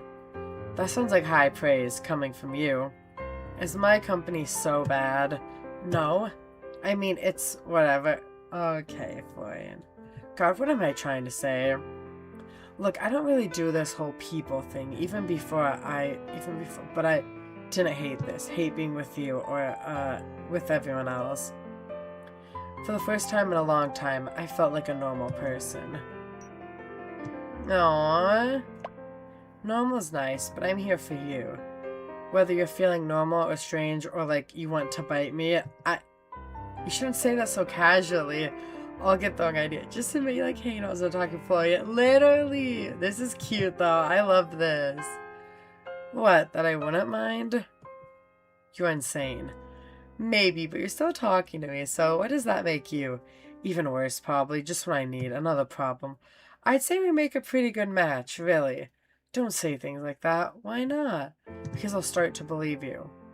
Aww, Florian. He didn't look at you as he said it, but his voice was quiet, genuine, like the words had slipped out before he could stop them. And I don't know what I'd do with that. I'm gonna go. See you tomorrow. You better. He hesitated just for a moment before he turned and slipped away into the night. Oh, I love him. You were searching around in your pocket for your keys when you heard the sound of footsteps against gravel. Oh my god! Bro, who is that? Hold up. Oh my goodness. Okay. Um, Whoa. Whoa. Who are you? Literally, whoa. Okay. Okay.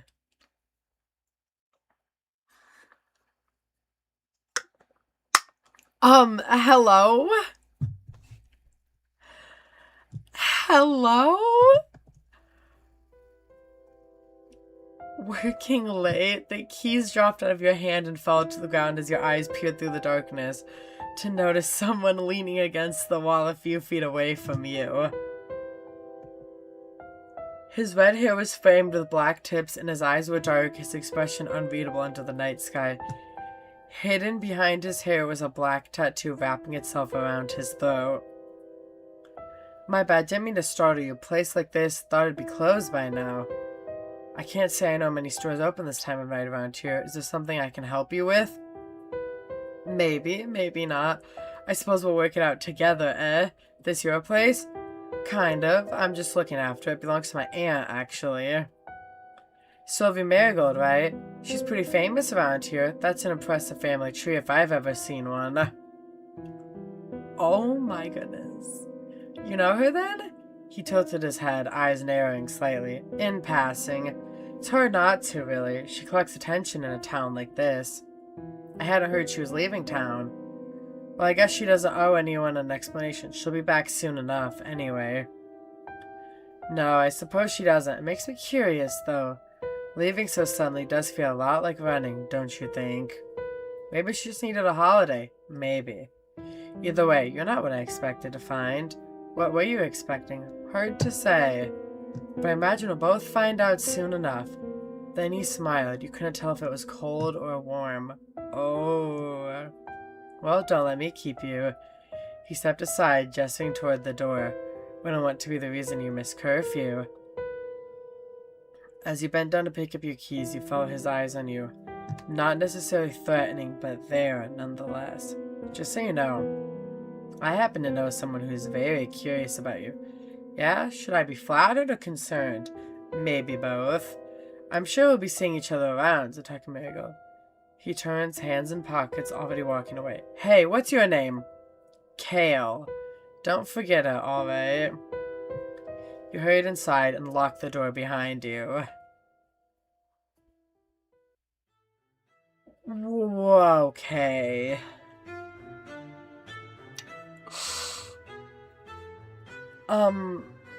Wow. Well, I say here. Okay, wow. Okay, I had a little coughing fit when I met him. I don't know if I can voice act Barnabas right now. Well, I say, here I am, a humble spellbook, patiently awaiting the master for a promised training session, only to be abandoned, left to wither all day in this dusty room.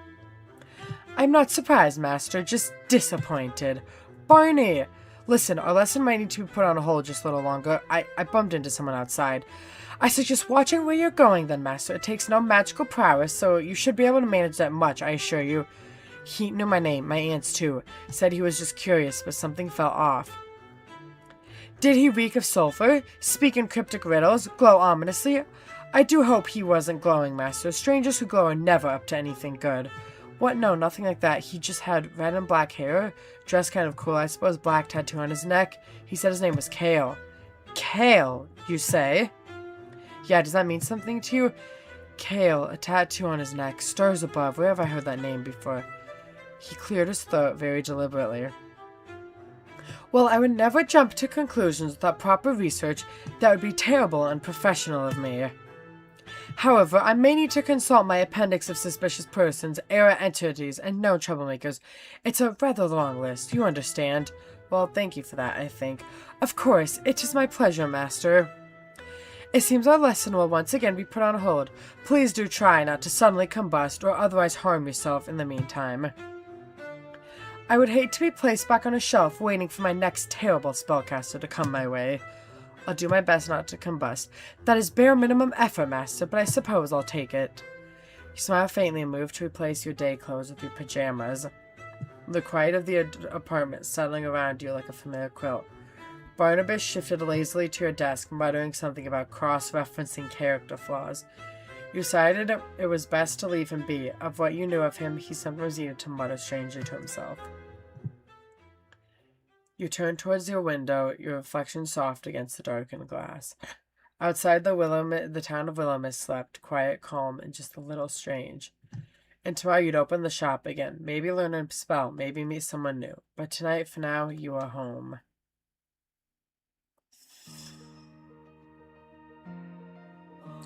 No! No! Oh, the demo's over. So the game isn't officially out yet. Oh my gosh, don't give me the Florian scene. Wait, music up. Volume up. I need the volume up now.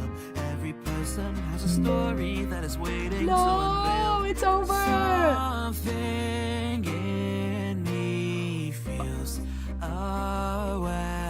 Also, I apologize to all the credit people who I just temporarily got rid of. I'm so sorry. Turning up my volume could dox a little bit of my settings. This is so... Oh, I'm sad. Oh, I'm so sad. Thank you for playing the demo for the Willowmist Emporium of Antiques. We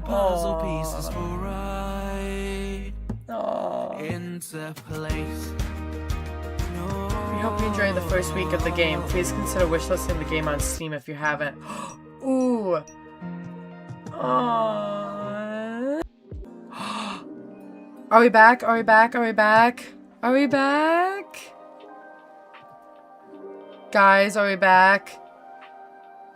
Guys, the Midwest internet. We have snowstorms going on right now. The Midwest internet. The Midwest internet. The Midwest snowstorm finally hit at the very end. But okay. Unfortunately, though, the game is over. Well, for now, because as of right now, the game is just a demo. But I 100% will be wishlisting the game on Steam. And when the full game comes out, we will continue it. I hope it'll have the option to, like, continue on from week 1. Oh, I really hope it, like, saved. Crap. I don't know if it, like, saved the demo. We'll have to figure out if it's saved. But anyways, that'll be all for today, guys. The demo is free, and again, that was 6 hours of gameplay. So highly, highly, highly recommend getting the game. I highly recommend getting the demo and then the full game when it comes out. Because again, it's amazing. And we need to figure out what's going on with that dude. But anyways, thank you guys so much for watching the stream. I hope you enjoyed the game and had as much fun with it as I did. Yeah. Wait, okay, I'm trying to remember what tomorrow's stream. Oh yeah, tomorrow's stream is more Infinity Nikki because we have a lot of wishes to do. We have to finish Eataland. And then we also, I want to start the Ravenous cosplays. But yeah, so I'm sorry guys, I'm trying to speed on this before my internet drops again.